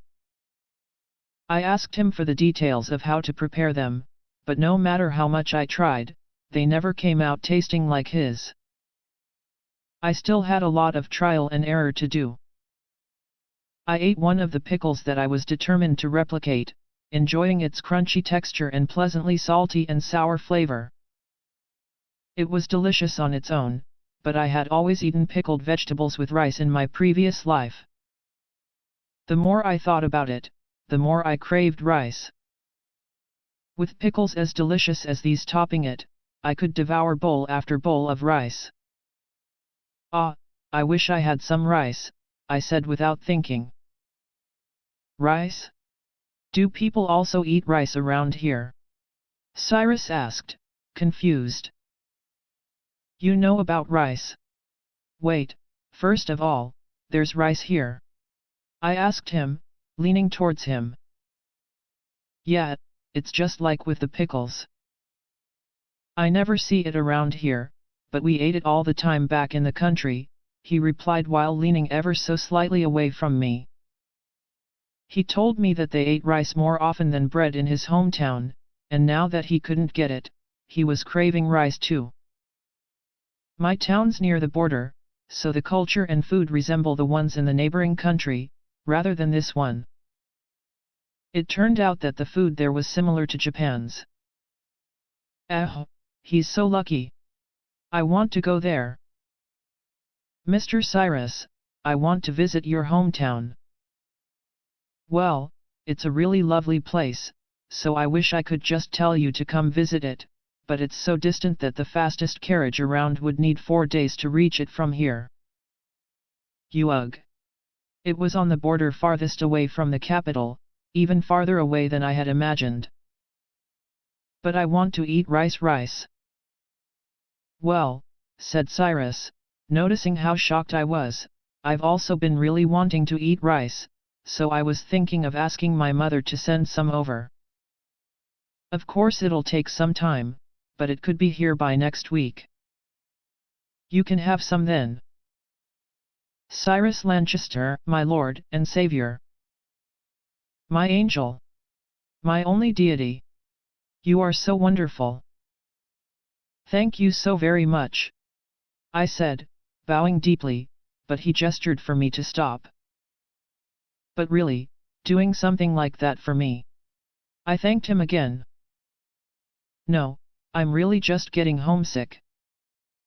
For some reason, when I'm working here on the fields with you, I can't help but think about my farmer grandma and the others. He said nostalgically. I'm glad, I said.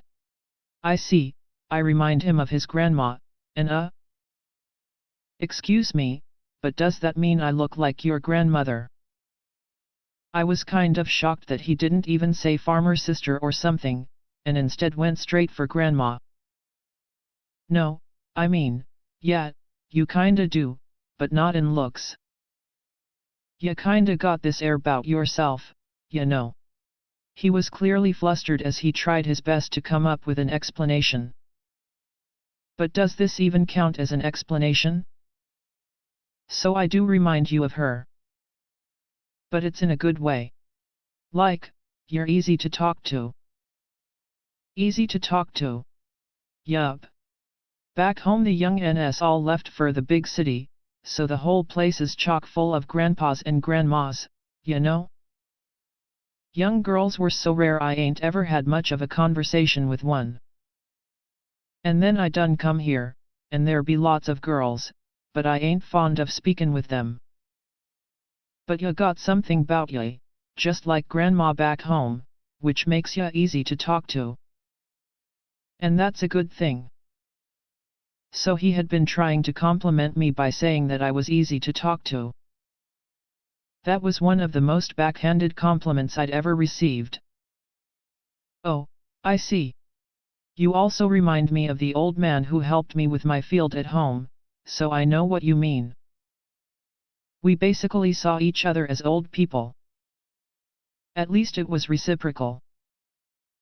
So you don't like speaking with young ladies? I never noticed, since you seem to be doing that just fine at work, I said. At work he was always calm and collected, even when he was speaking with girls. I even saw him escort one like any other noble would on one occasion, and he didn't look like he was having any trouble with it. Of course. I pay extra attention to hide it when I'm speaking with girls. Can't have them notice I don't like doing it, he said, sounding proud of it. To be honest, I didn't think there was anything to be proud of there. If all the girls who swooned at the intellectual, handsome, wonderful Lord Cyrus knew about it, they'd be really shocked. And now that there's a girl in my own department, I have to be even more careful, he said, sighing. So there were no girls in his department until now, A girl in his department? Does that mean? Excuse me, do you mean Maria Campbell? Oh, so you knew about her. She's also famous throughout the ministry, even if for reasons opposite to you.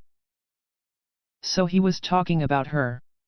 She was known as an extremely talented light magic user, whereas I was followed by bad rumors. But did he have to say that right in front of the interested party, me? Maybe Cyrus was too relaxed when working on his field. That also meant that he was comfortable around me, but it wasn't exactly flattering. And yet he was always so thoughtful of people during work. She is just as talented as they say, but she's no good, he mumbled to himself. What? As one of the game's love interests, he's supposed to like her. Why? Maria is a very good girl. She's kind, cute, and a good cook. Anyone would want her as a wife. Oh? You know her, he said, taken aback by my enthusiasm. Yes. I've known her since I was at the academy, I said proudly. I consider her one of my best friends. Not that I've ever asked her what she considers me. I see. I agree that she is an outstanding girl, but... But what? Are you trying to say that there's something wrong with my Maria? I said, accidentally giving Cyrus my villainous stare. Please calm down, Miss Katerina. I'm not trying to say that there's anything wrong with her. I meant that she's no good for me, since I get nervous when talking to girls. It's nothing personal, he hurriedly explained while shaking his head. Phew, I see. No problem then. I got so worked up thinking that he was speaking ill of my waifu, Maria. I even started looking like a proper villainess there. I'd better be careful. But why are girls such a problem? I understand that there were very few back in your hometown, but you've been here for quite a while. Haven't you grown accustomed to them yet? I asked him once I got my cool back. He leaned forward like I'd done moments before and started explaining. You don't get it. 15 years. I spent my first 15 years without ever meeting a girl, not even one. There's no way I could get used to them in just a few years, and especially not when we only have little, superficial exchanges at work.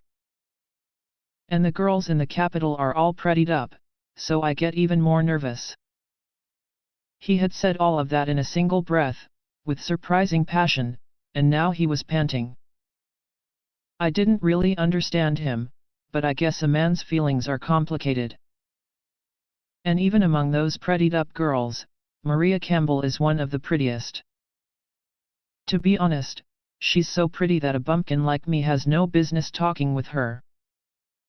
To think that the calm and collected Cyrus was hiding a personality like this, it was like talking to a completely different person. I agree that she's beautiful, but isn't it a problem work-wise if you can't even talk to her? No, I can communicate with her, keeping my voice and expression the same as usual. After years of effort, I can do it without any problem. Wouldn't it have been better to put that energy towards something else? Like, learning how not to be nervous around girls in the first place? But you see, the more I have to hide it, the tireder I get, he said with an exhausted expression on his face. The dark circles under his eyes had been getting worse day after day, and this finally explained it. Overworking wasn't the only reason. All the more reason to do something about it, I think, I said. How can I make him get used to Maria? If he keeps talking to her only for work-related communication, he'll never get past his fear of girls. If only he could talk to her like he does with me when he's working on the field. Of course. I know. I have an idea. I will help you get used to speaking with girls, as thanks for teaching me so much about farming, I said with a smile, and he looked back at me with a troubled expression. The very next day after learning about Cyrus's problem with girls, I visited the Magic Powers department. As soon as I opened the door, I saw the director sitting inside. Since I couldn't just enter another department without a good reason, I decided to ask the nearest employee to relay my message. "Oh, Lady Katarina. It is good to see you." A handsome boy with orange hair and blue eyes came running towards me, like a puppy welcoming back his owner, before I could say anything. "Dewey. Nice to see you." It was Dewey Percy, one of FL2's love interests. I had last seen him a few days before in the library. At first, Dewey, who was now working in the Magic Powers department together with Maria, had absolutely hated my guts. But when we traveled together for an examination, a series of things, which I honestly don't fully understand, had happened, and now we were friends. "Thank you for visiting us. Do you need anything from our department?" he asked. Being shorter than me, he always looked up at me from below. I wasn't into younger guys or anything, but he was so cute that I risked grinning just by looking at him. However, this was no time to enjoy his cuteness. I was on an important mission. "I need to speak with Maria. Can you call her over for me?" "Of course," he said with a very, very handsome smile before going to look for his colleague. Seeing him from the back as he walked away from me, he still looked like a puppy. So cute. He came back with Maria, who, just like him, seemed happy to see me. I asked her if she could spare some time for me after work. Yes, I would just be going back to the dormitory anyway. "Thank you. I want you to come with me somewhere. It's inside the ministry, so it won't take that much time." "Gladly," she said with a smile. Perfect. The first step of my mission was complete. I silently rejoiced inside my head. "Ah, Lady Katarina, since you are here, would you like to eat lunch together?" she asked. "With pleasure. Can Sora come too?" I asked. "He and I always ate lunch together." "Of course," she replied with another smile. I was ready to go back to the magical tool laboratory to tell Sora when I got the feeling that someone was looking at me. It was Cyrus, staring at me from inside the office with a gaze that anyone else would have considered menacing. But I could tell that it wasn't that. I knew about his hobby and about his real personality that was an anxious gaze. He saw that I was talking with Maria and was worried about what I was doing. I had told him that I would help him overcome his fear of girls, but I hadn't given him any more details than that, because I thought that he'd complain or chicken out. "This will work. I'll make sure it does." I tried to tell him, "Don't worry, it'll be all right," with my gaze, but he probably didn't get it. He looked even more preoccupied. "Oh well, I'll just explain everything to him later today at the field." I then went back to my department. I told Sora, who had been waiting for me to come back, that Maria had invited us to have lunch together. "I was expecting that to happen when you went to her department," he said. I was impressed by how he seemed to practically read the future. "Some things are just too predictable," he said, noticing my stupefied look. "Anyway," he continued, let's go before lunchtime is over. We walked together to the ministry's dining hall, or rather, one of the ministry's dining halls. There were several of them, all of different sizes and with different menus. Some of them were very large, like normal company lunchrooms, and others were smaller, only offering a few seats and serving lunch boxes and other things that were easy to take out. There were even some that looked like fancy cafes.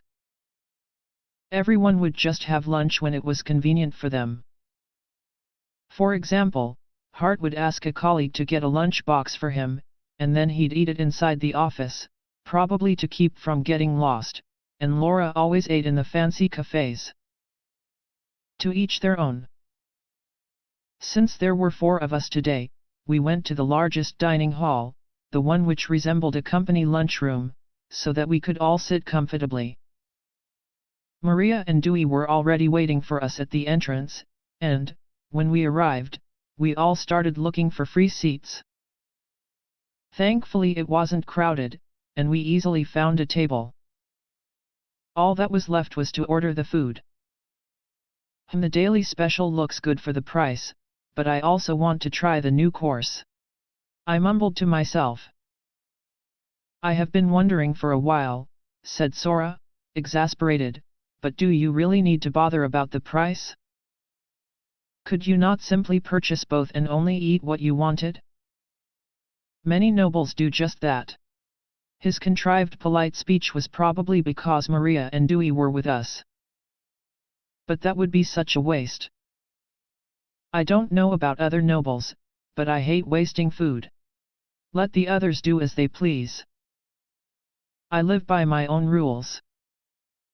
And, while the Clay's family certainly didn't have any money problems, my allowance wasn't that generous. Since I was a child, Mother always insisted that if she gave me more, I'd end up wasting all of it. And I also had to save for things that she didn't approve of, like sweets and farming equipment. Speaking with you, one starts doubting that you are the daughter of a duke, said Dewey, who was listening to Sora and me. What does he mean? Is this a compliment? Is it an insult? I was thinking to myself, and my confusion must have been obvious, because Maria intervened to explain. He means that you are a wonderful person, Lady Katarina. Now, you'll make me blush.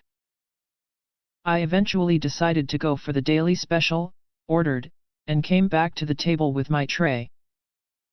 I was sitting next to Maria, facing Sora and Dewey.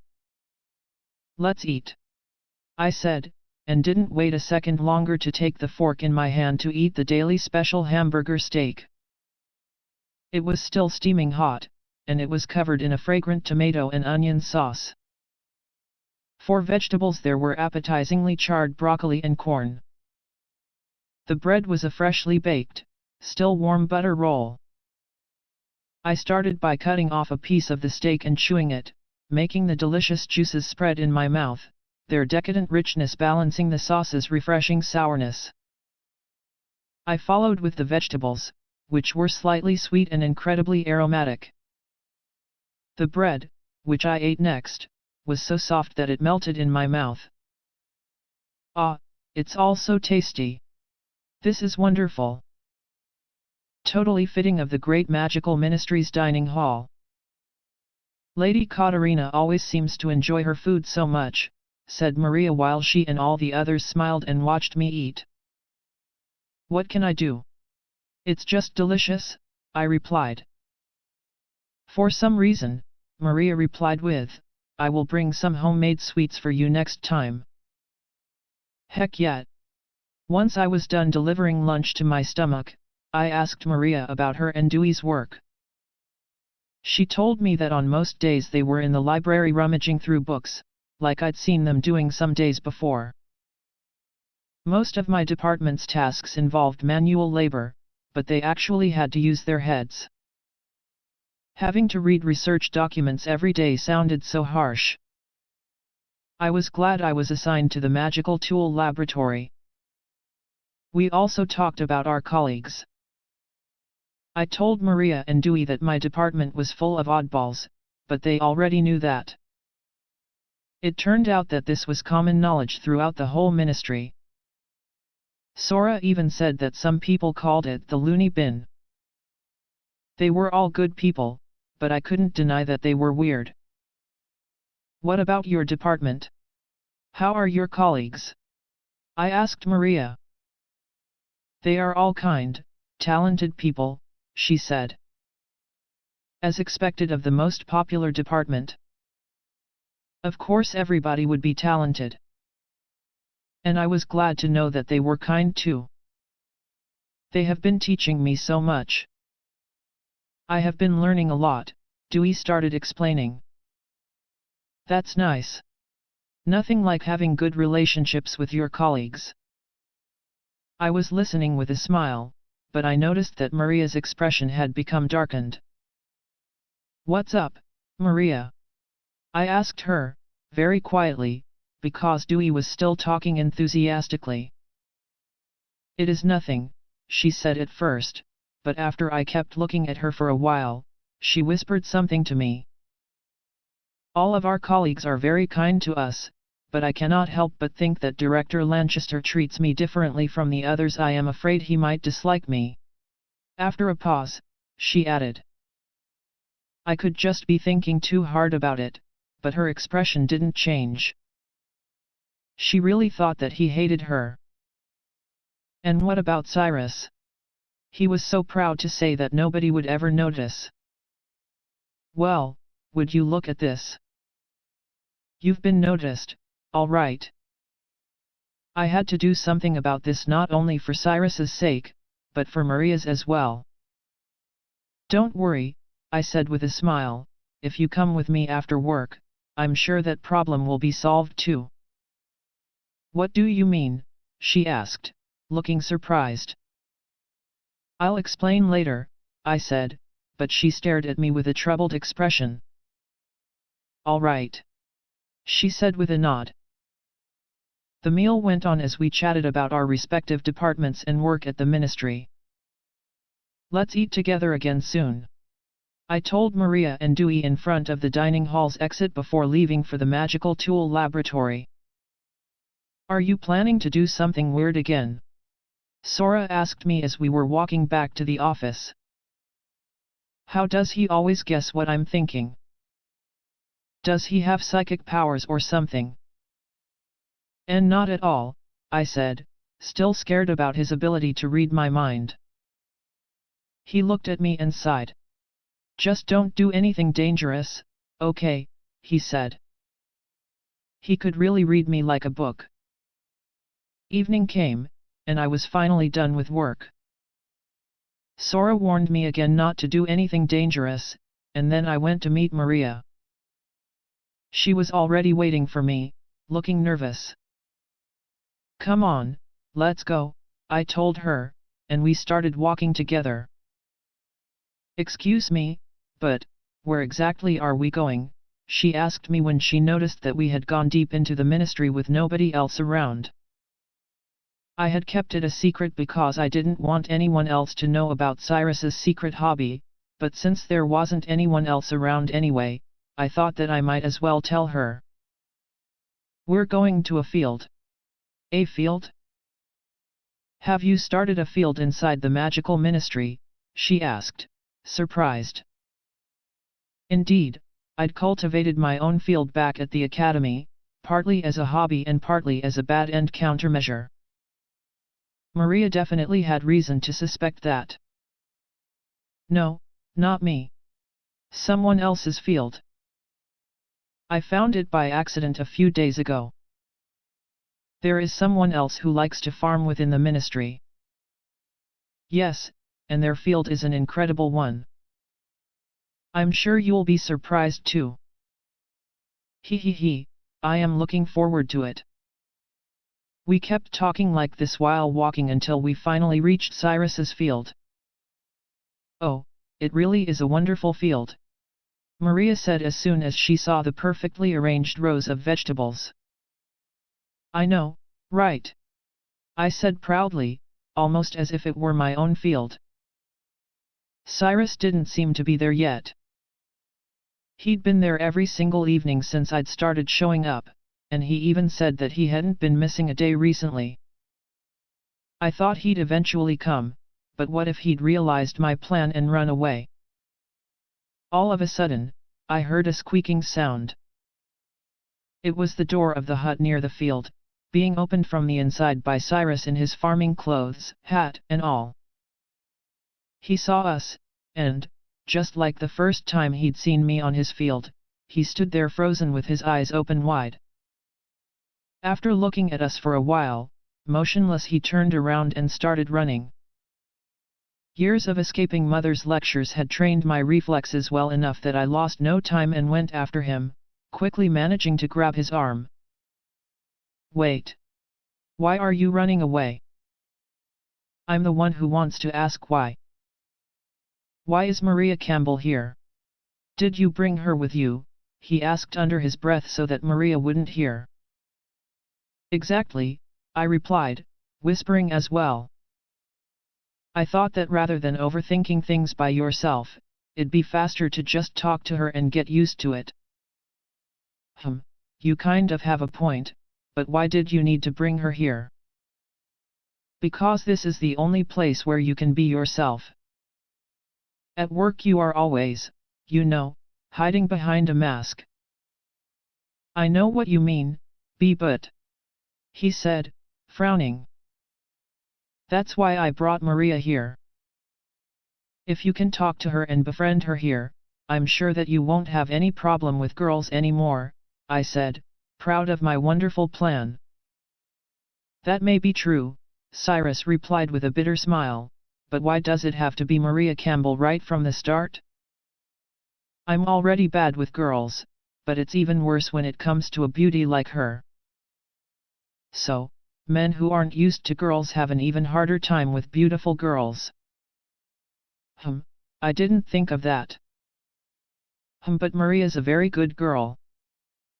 I'm sure you'll be fine, I said, dragging Cyrus back to her. Now able to take a better look at him, Maria realized who he was. Mr. Lanchester, she said. Cyrus, noticing the slight surprise in her voice, looked at his own clothes. Ah, you see, this is... He started mumbling, but I intervened to help him. This is Mr. Cyrus's field. He's really knowledgeable about farming, and he's also very skilled with a hoe. Mr. Lanchester? Farming? She asked, her eyes widened in disbelief. Yes, he actually comes from a family of farmers, an MFGHFGH. Cyrus had put a hand over my mouth as I was talking. I'll just explain it myself from here, he said, finally sounding calm. Maria Campbell, he said, looking towards her, what Miss Katerina just said is true. People call me a noble at the ministry, but my family, despite its rank, lived off the fields in the country. I, myself, have grown up as a farmer. This is the truth behind my noble birth. Laugh at me, if you must. I thought that being able to manage a field so well was a wonderful thing, but apparently Cyrus didn't agree. He looked very sad. Mr. Lanchester, replied Maria, I have nothing but admiration for your beautiful field, and I see no reason to laugh at you. As expected of my, one-sidedly appointed, close friend. She took the words out of my mouth. That makes me a bit it makes me very happy. Maria Campbell, I'm the one who admires you now, he replied, smiling and blushing. It was probably for a different reason, but Cyrus seemed to be happy as well. Excuse me, said Maria, looking deadly serious, but I thought that you hated me. She had talked to me about it earlier that day. She was mistaking Cyrus's cold treatment for hate, which is why she was so surprised at being told he admired her. Hate? Why, I would never, he said, becoming nervous once again. Cyrus had thought that the way that he was hiding his feelings was so perfect that nobody would notice anything weird. I had to intervene again. You see, Maria, Mr. Cyrus has always lived in the country, with nobody but old men and women around him, so he isn't used to talking with young girls. He says that he gets nervous around them, especially cute ones like you, and MFGHFGH. I felt Cyrus covering my mouth with his hand once again. Katerina Clays, could you be any less subtle? He asked, staring at me while his face had become completely red. Was there anything wrong with my explanation? It's a complex subject after all, I was worrying to myself, but Maria's face seemed more relaxed.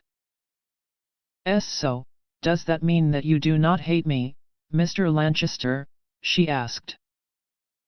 That's right. I don't, he said, nodding and still blushing, his face red. As Miss Katerina remarked, I've almost never talked to a young girl before coming here, and so I become nervous about it. Pitiful, I know. I believe that this time you may really want to laugh at me. Go ahead, he said sadly. I am so glad, Maria said with a smile. Hey! Cyrus stared at Maria in surprise. I always thought that you hated me, but I am so glad to realize that that was not the case, she said, sounding relieved. Cyrus's face turned an even brighter shade of red. And I am also happy to be able to speak with you like this, Mr. Lanchester, since I do not get the chance to do so at work. She must have been really happy, because she was sporting a beautiful, innocent smile. I thought that Cyrus couldn't get any redder, but he did. He now looked more like a boiled octopus than a human. But aren't you disappointed seeing how different I am when I'm here compared to when I'm at work? He said. When he was his honest, farmer self, he could be very pessimistic. Not at all. Seeing you like this has a charm of its own. You are as wonderful here as a farmer as you are as a superior at work, Mr. Lanchester, she replied with the cutest of smiles. The wind started blowing, and the petals from the flowers near us flew into the air and between Cyrus and Maria as the two stared at each other. This is it. It's that picture from my dream. It looks exactly the same. It's so pretty. I was overcome with emotion. In my excitement, I was breathing so heavily that my nostrils had visibly flared. When we're here, Cyrus, who had probably completely forgotten about me, said in his sweetest, gentlest voice, don't call me Lanchester. Call me Cyrus. Yes, Mr. Cyrus, Maria cutely replied. Now this really looks like an Otome game. It's so beautiful. I'd managed to get Cyrus, who was one of the romanceable options, to fall in love with the protagonist, and we all decided to go home for the day. After all, Cyrus had just fallen in love, probably for the first time in his life, and was spacing out so much that there was no hope of him getting any work done on the field. From the next day on, Maria would be coming to the field together with me. I want to talk with Mr. Cyrus more, and if I go to that field, I will be able to see Lady Katerina every day, she had explained. It seemed that Maria was interested in Cyrus as well. Very good. You're on the right path. Not being able to work the field today, I went back home earlier than usual. I've done my share of good deeds for the day, I said to myself while lying down on my bed. I had helped Cyrus overcome his nervousness with girls and cleared up Maria's misunderstanding.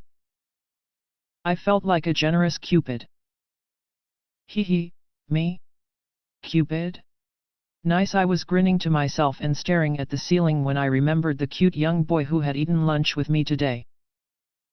Now that I think about it, Dewey's been in Maria love mode since the examination. We weren't on the best terms at first, but now that we were friends, I also felt that I wanted him to succeed in his romantic aspirations, but there was only one Maria. What could I do? To be honest, I had almost no experience with romance, so I was at a loss. It was time to summon them. Meeting Chairwoman, Katarina Clays. Meeting Representative, Katarina Clays. Meeting Secretary, Katarina Clays.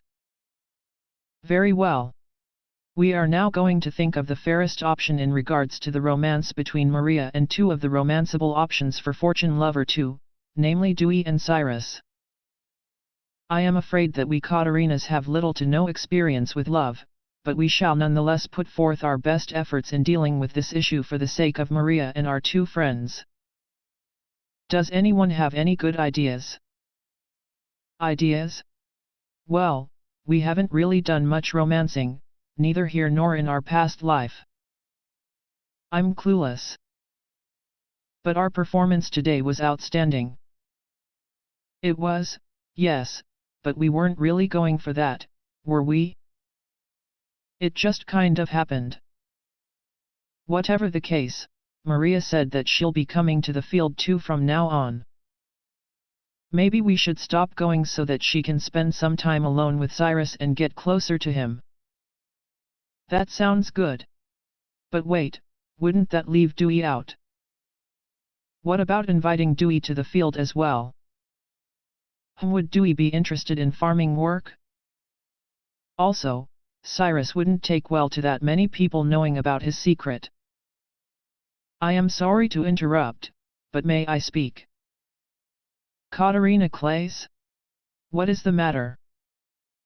The two of you seem to be focusing on how to make Maria and the two love interests come together. Yes, we are. We are Cupids, angels of love. He. I see. But, are you not forgetting something very important? Important? We definitely didn't forget dinner, nor did we forget dessert, and we certainly remembered to secure some late-night snacks for today. It will just be faster to tell you. Katarina Clays is a villainess, the antagonist in FL2, and the romance between Maria and the other characters will put us on a route that leads to doom. Gasp. Gasp. Judging by those reactions, you had both forgotten about it, had you not? Why, yes, I had been paying attention at first, but there was a lot to learn at work, and working on the field was so fun that I just forgot about the whole villainous thing. For some reason I'd also forgotten that detail. That's the problem with us, Katarina. The second something new catches our attention, we forget the important stuff. We have to be careful. You are right. Maybe we should write important things on sticky notes, or better yet directly on our hand. That's smart. We'll put the notes up in our room. Yes. What should we write on them? Pardon me, but maybe that can wait. For the time being, can we discuss how to avoid doom? Why, you're right. Chairwoman Clays, please change today's agenda from making Maria grow closer to Dewey and Cyrus to avoiding doom. Yes. Good. Let's start our meeting on avoiding doom in FL2, then. So, does anyone have any good ideas? Yes. We must stop helping Maria and the others fall in love and give up on being angels of love. That makes sense, but they are already on friendly terms, and both seem to be in Maria love mode. I am afraid that we are headed for doom. What can we do? Should we shut ourselves in our room? That does not seem reasonable. If that is the case, we should study how to dodge attacks, how to run away from jails, and how to get our sentence reduced to exile abroad. I agree.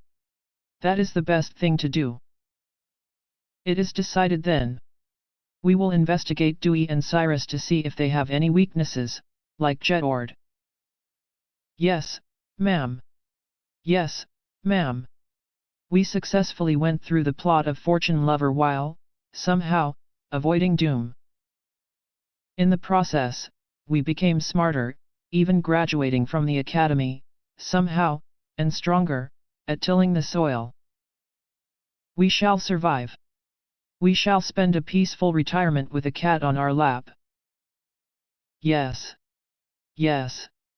And thus, another Katarina meeting came to an end, even though the agenda changed halfway through. I sat up on my bed and raised a clenched fist. Yes. I'm going to do my best. My name is Cyrus Lanchester. After graduating from the Academy of Magic, I started working at the Ministry. I was appreciated for my skills, and, perhaps due to how diligently and passionately I worked, I became a department director before others who had been there longer than me. Many envied me for this, but sometimes I wished I could go back to the country, where I was raised, that peaceful village where there were more cattle than people. Colleagues at work considered me a high-ranking noble, but I was brought up as a farmer, and surrounded by other farmers for all my childhood.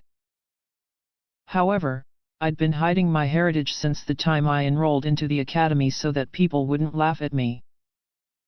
It was too late to stop pretending, so, day after day, I did my best to play the part of the noble. The only place where I could relax was the field that I'd secretly built in a little visited part of the Ministry. Everything changed one spring day, a short time after newcomers had been welcomed into the magical ministry. I finished work and, as I always did, made for my field. I entered the small hut next to the field and changed into my farming clothes, grabbed my hoe, and went out. Nothing unusual so far. But the second I left the hut, my life took a strange turn. "Excuse me," I heard a voice call out to me. Nobody was supposed to know about this place, so I was surprised to find someone there, but what was even more surprising was who this someone was. Katarina Clays, daughter of Duke Clays and fiancée of Prince Jetord. She was a real-life high-ranking noble who had nothing to do with a country boy like me, who was only noble on paper. What was she doing in this empty place at the edge of the ministry? Unable to grasp the situation, I froze in place, staring at her. "Director Cyrus Lanchester," she muttered, making me snap out of my trance. "That's not me," is all I managed to reply. This surprised her, and made her stare at me even harder. I repeated my lie while hiding my face, fully aware of how unconvincing I was. We had met just a few days ago, and now I could feel her gaze piercing through my profile. However, I could not admit that Cyrus Lanchester, director of the Magic and Magical Powers Research Department, was in farming attire with a hoe in hand, ready to plow a field. The image of me that I'd worked so hard to maintain would be utterly destroyed. Katarina remained silent for a while. I couldn't look at her face, but I hoped that she would just give up and leave. And then, "Wow, you can tell that they'll be delicious just by looking at them," she said all of a sudden. I turned to face her, and she was looking excitedly at the asparagus I was so proud of. Those feelings that I had repressed for so many years started flowing back inside me. When I was living in the country, we would show each other our vegetables and comment on how good each other's harvest was. However, here in the city, no one did any such thing. All I could do was anonymously bring my vegetables to the dining hall, so I couldn't even ask what people thought of them directly.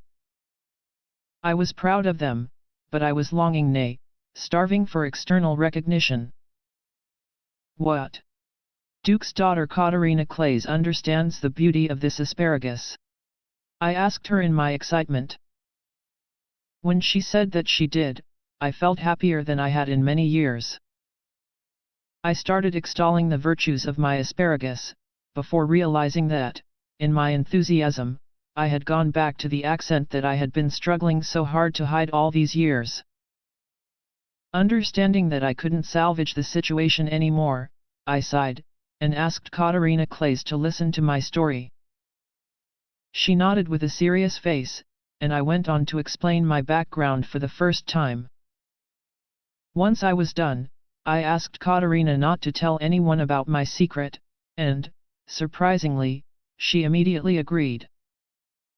I was extremely relieved, but then I noticed her eyes squint ever so slightly as she said, "But on one condition."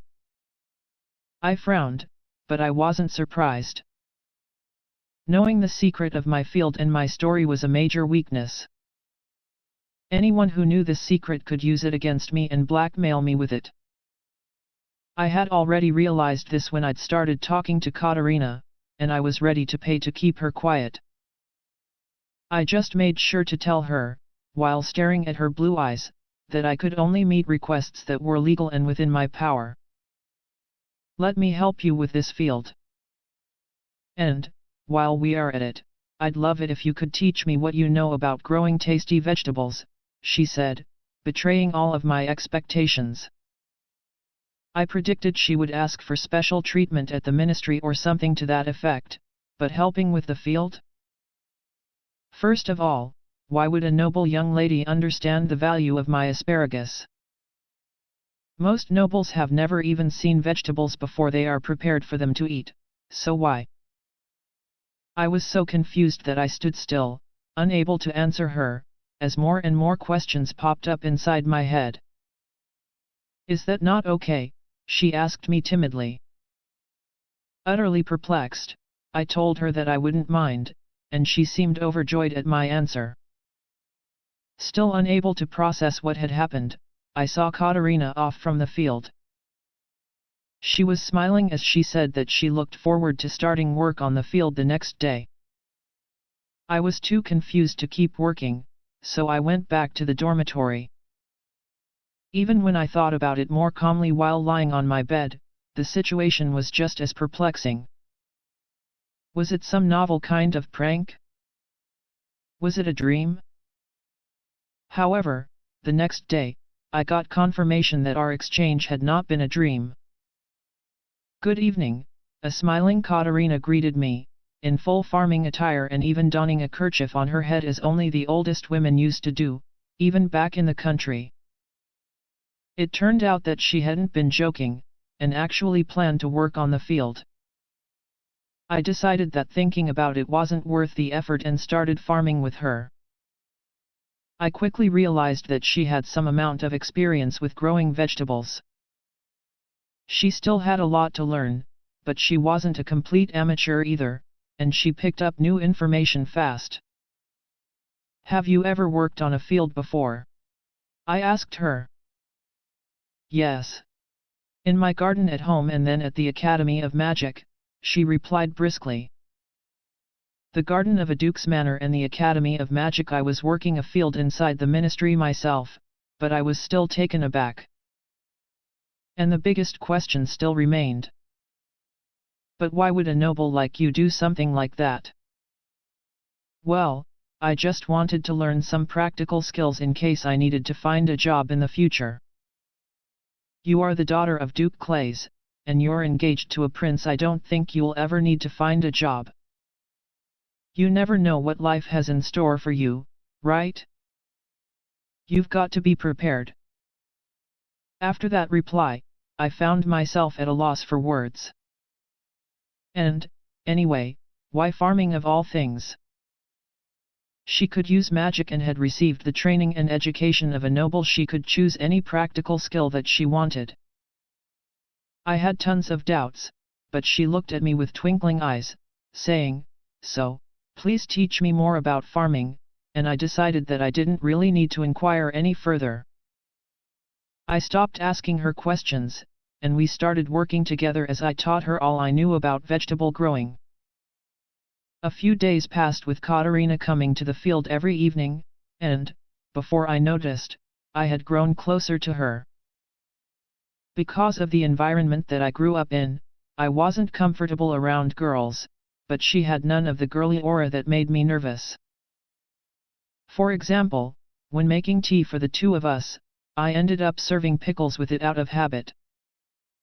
I thought that that would make any young person squeamish, but she happily munched on them while praising their taste. She reminded me of the old women back home who worked on the fields with me.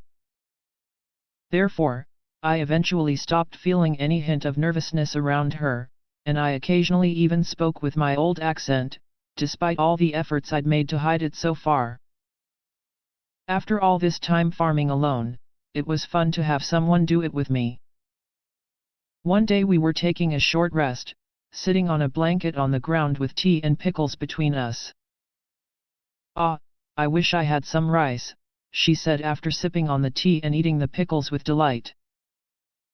That was a word I hadn't heard in a while, and I was surprised at hearing it, because I thought that the people here in the capital had no custom of eating it.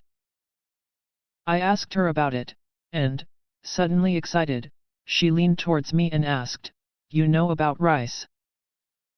"Wait, first of all, there's rice here."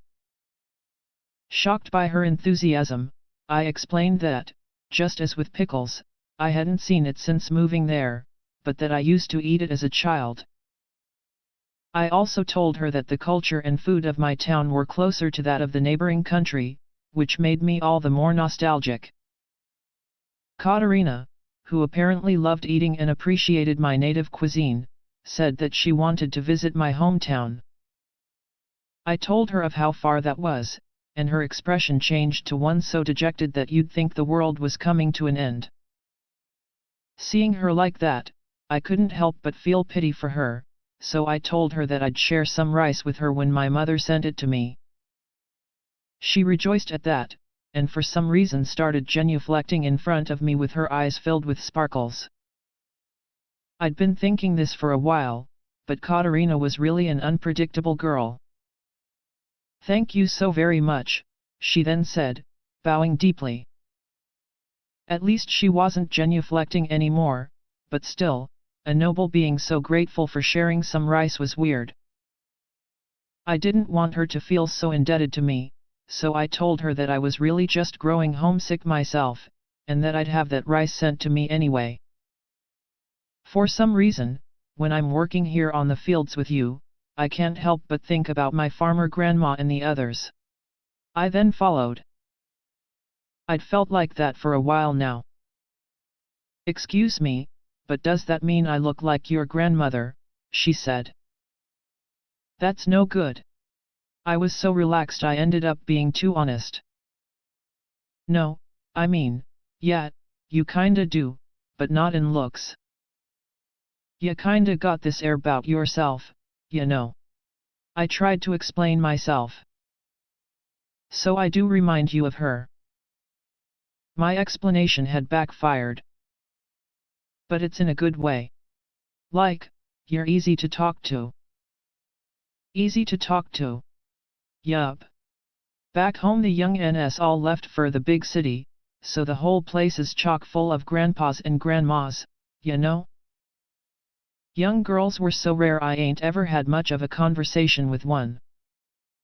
And then I done come here, and there be lots of girls, but I ain't fond of speakin' with them. But ya got something bout ya, just like grandma back home, which makes ya easy to talk to." "And that's a good thing," I said, noticing that I'd completely switched to my old accent. She seemed to be satisfied this time, but she also said that I, too, reminded her of an old man. I wasn't sure how to feel about that. "So you don't like speaking with young ladies?" I never noticed, since you seem to be doing that just fine at work, she then said. I'd talked too much and let her know about another one of my weaknesses. However, I understood that there was no point in hiding the truth from Katarina, so I told her about the efforts I was making to mask my nervousness. And about how much more tiring it had become since a new girl had been assigned to my department. I sighed. I grew up surrounded by men and old women, and now that I had a young girl amongst my subordinates, every day was stressful. "Excuse me, do you mean Maria Campbell?" So she knew about Maria Campbell. After all, even if it was for reasons opposite to Katarina, she was also famous enough throughout the ministry that it was no surprise that someone from another department would know her name. The rumors, which I now knew to be completely false, about Katarina were that she was an entitled noble girl who'd come to the ministry just to kill time. Whereas Maria was spoken of as a talented light magic user. Every department wanted Maria to work with them, but the higher-ups decided that, if she was so talented, she would make a wonderful addition to my team. I wasn't grateful in the least. She is just as talented as they say, but she's no good, I honestly said. She was skilled and a fast learner, but she was too much to handle for someone as nervous around girls as I was. Why? Maria is a very good girl. Katarina said, her eyebrows slanted all of a sudden. I asked whether she personally knew her, and she proudly said that she had known her since her time at the academy. I hadn't known that. As Katarina said, she was a very good girl, and a kind and talented one at that. Are you trying to say that there's something wrong with my Maria? She asked, with a stare more menacing than I'd ever seen before. It turned out that she really liked Maria, so I had to explain myself properly. Please calm down, Miss Katarina. I'm not trying to say that there's anything wrong with her. I meant that she's no good for me, since I get nervous when talking to girls. It's nothing personal, I explained, shaking my head. She sounded perplexed that I still wasn't used to girls after so many years in the capital, and I couldn't restrain myself. I leaned forward and emphatically explained the heavy burden that a girl less life had placed on my shoulders. After catching my breath, I went on to explain the biggest problem I had with Maria. Sure, she was talented and kind, but she was also prettier than any girl I'd ever seen. Even someone used to dealing with girls would feel nervous around a girl so beautiful. I agree that she's beautiful, but isn't it a problem work-wise if you can't even talk to her? Katarina asked. I told her how, with many years of training, I had learned to communicate while keeping my voice and expression unchanged. Of course, since she was a newcomer, I had to care for her now that she was in my department, and I actively talked with her about her tasks and frequently checked on her. Obviously, the more I did that, the more exhausted I would become. I knew that I was being too tense around her, but I couldn't help it. All the more reason to do something about it, I think, she said, and started silently thinking about something. I have an idea. I will help you get used to speaking with girls, as thanks for teaching me so much about farming, she said with a smile that, for some reason, gave me a bad feeling about how things would turn out. She told me she'd help me with my problem, and then, without explaining what she was actually planning to do, she left. The very next day, Katarina visited my department and asked to speak with Maria. She was too far away for me to hear what she was saying, but I could sense that it wasn't good, whatever it was. Before leaving, Katarina noticed my gaze and gave me a proud, satisfied look. I started feeling even worse about it. After she had left, I overheard one of my subordinates saying, "The director always looks at the people from the magical tool laboratory so sternly." My preoccupied stare probably looked like a disapproving one to them. It was true that I wasn't particularly approving of that department. They were talented in their own way, but Larna, their director, didn't care about rules in the least.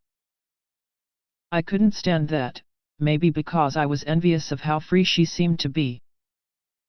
As a result, I was sometimes stern with them, but I didn't hate them. However, since I had no friends to speak of in this department, I couldn't do anything about that misunderstanding. And since that didn't cause any issues with my work, I didn't care too much about it. For the first time, I realized that there were many more things about me that I'd never made any effort to improve. Once I was done with work in the evening, I went to my field despite still having a bad feeling about what Katarina was doing. I went into the hut and changed into my farming clothes. Just wearing that outfit that I was so used to was enough to relax me. I then grabbed my hoe and left the hut and saw something that, for the second time, made me freeze. Katarina was standing in front of me next to Maria. I had known that Katarina's smile meant nothing good, and that she was planning to do something terrible. But I had felt safe enough in assuming she wouldn't go as far as bringing Maria Campbell here. But that girl had a way of betraying my expectations. I've never seen a noble girl so bold and unique, I thought to myself, before coming back to my senses and turning around to run away. However, Katarina, running at an unfathomable speed, quickly reached me and grabbed my arm, asking me why I was running away. In return, I asked her why in the world Maria was here, and whether Katarina was the one to blame for that. Of course, I was already almost certain that she was.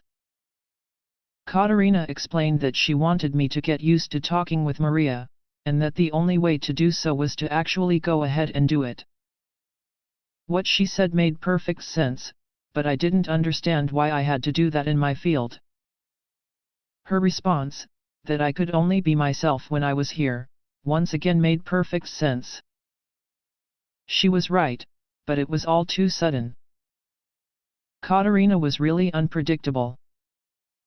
She then went on to say that she chose Maria because, if I managed to speak openly with her, I would be able to do the same with any girl. That was true, sure, but Katarina obviously understood nothing of how sensitive a man who wasn't used to girls could be, especially when it came to one so beautiful. Katarina insisted that everything would be fine and forcibly dragged me back to Maria, who, this time, realized who she was looking at. "Mr. Lanchester," she said, surprised. I noticed what I was wearing, and I hurriedly tried to explain myself. Being in front of a young woman made it so difficult to come up with anything coherent. While I was still mumbling, Katarina, out of the blue, intervened. "This is Mr. Cyrus's field.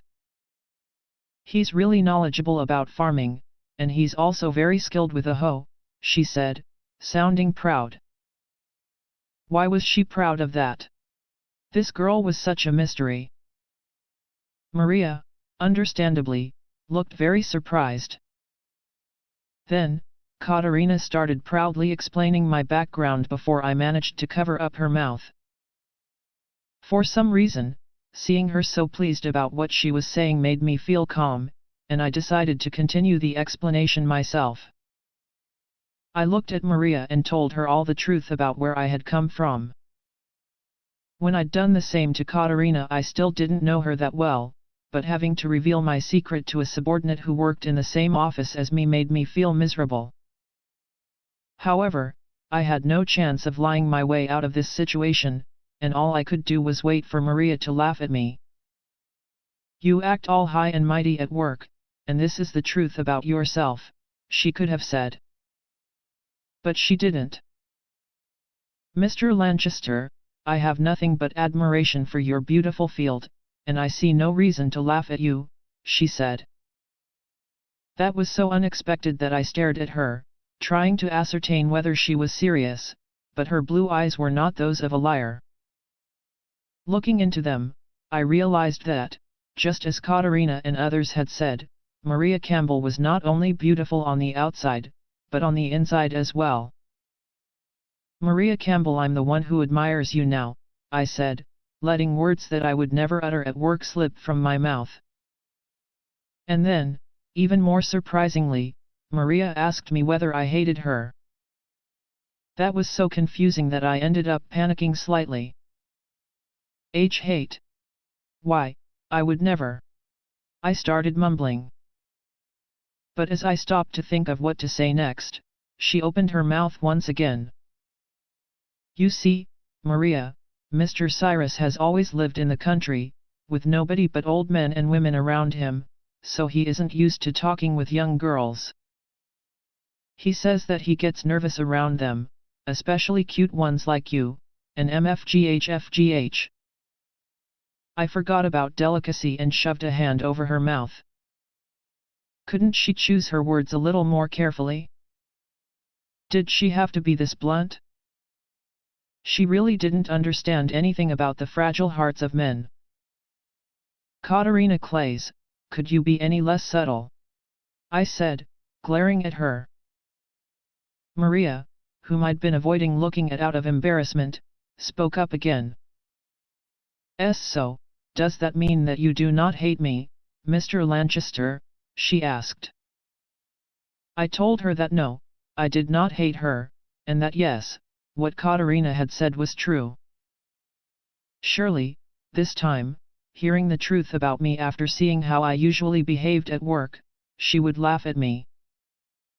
I nervously waited for her answer, wishing only that my position as her superior would keep her from berating me too much. I am so glad, Maria said with a lovely smile on her face.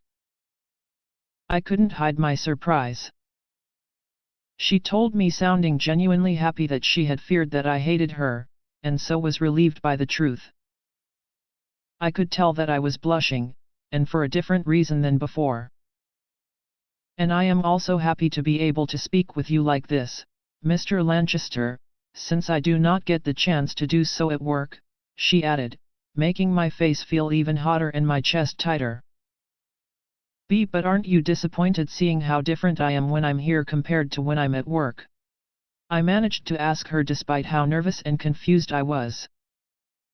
You are as wonderful here as a farmer as you are as a superior at work, Mr. Lanchester, she said with a smile so cute that I felt my whole body warm up. She was a very beautiful girl to begin with, but now she looked even prettier. It seemed as if even the air around her was sparkling. What is happening to me? Why does my chest hurt like this? Still dazed, I asked Maria to call me Cyrus when we were here. What had I done? Under normal circumstances, I'd never have said something like that. I felt as if I had a fever. Yet, Maria smiled once again as she said, Yes, Mr. Cyrus. I could hear my heart pounding even faster inside my chest.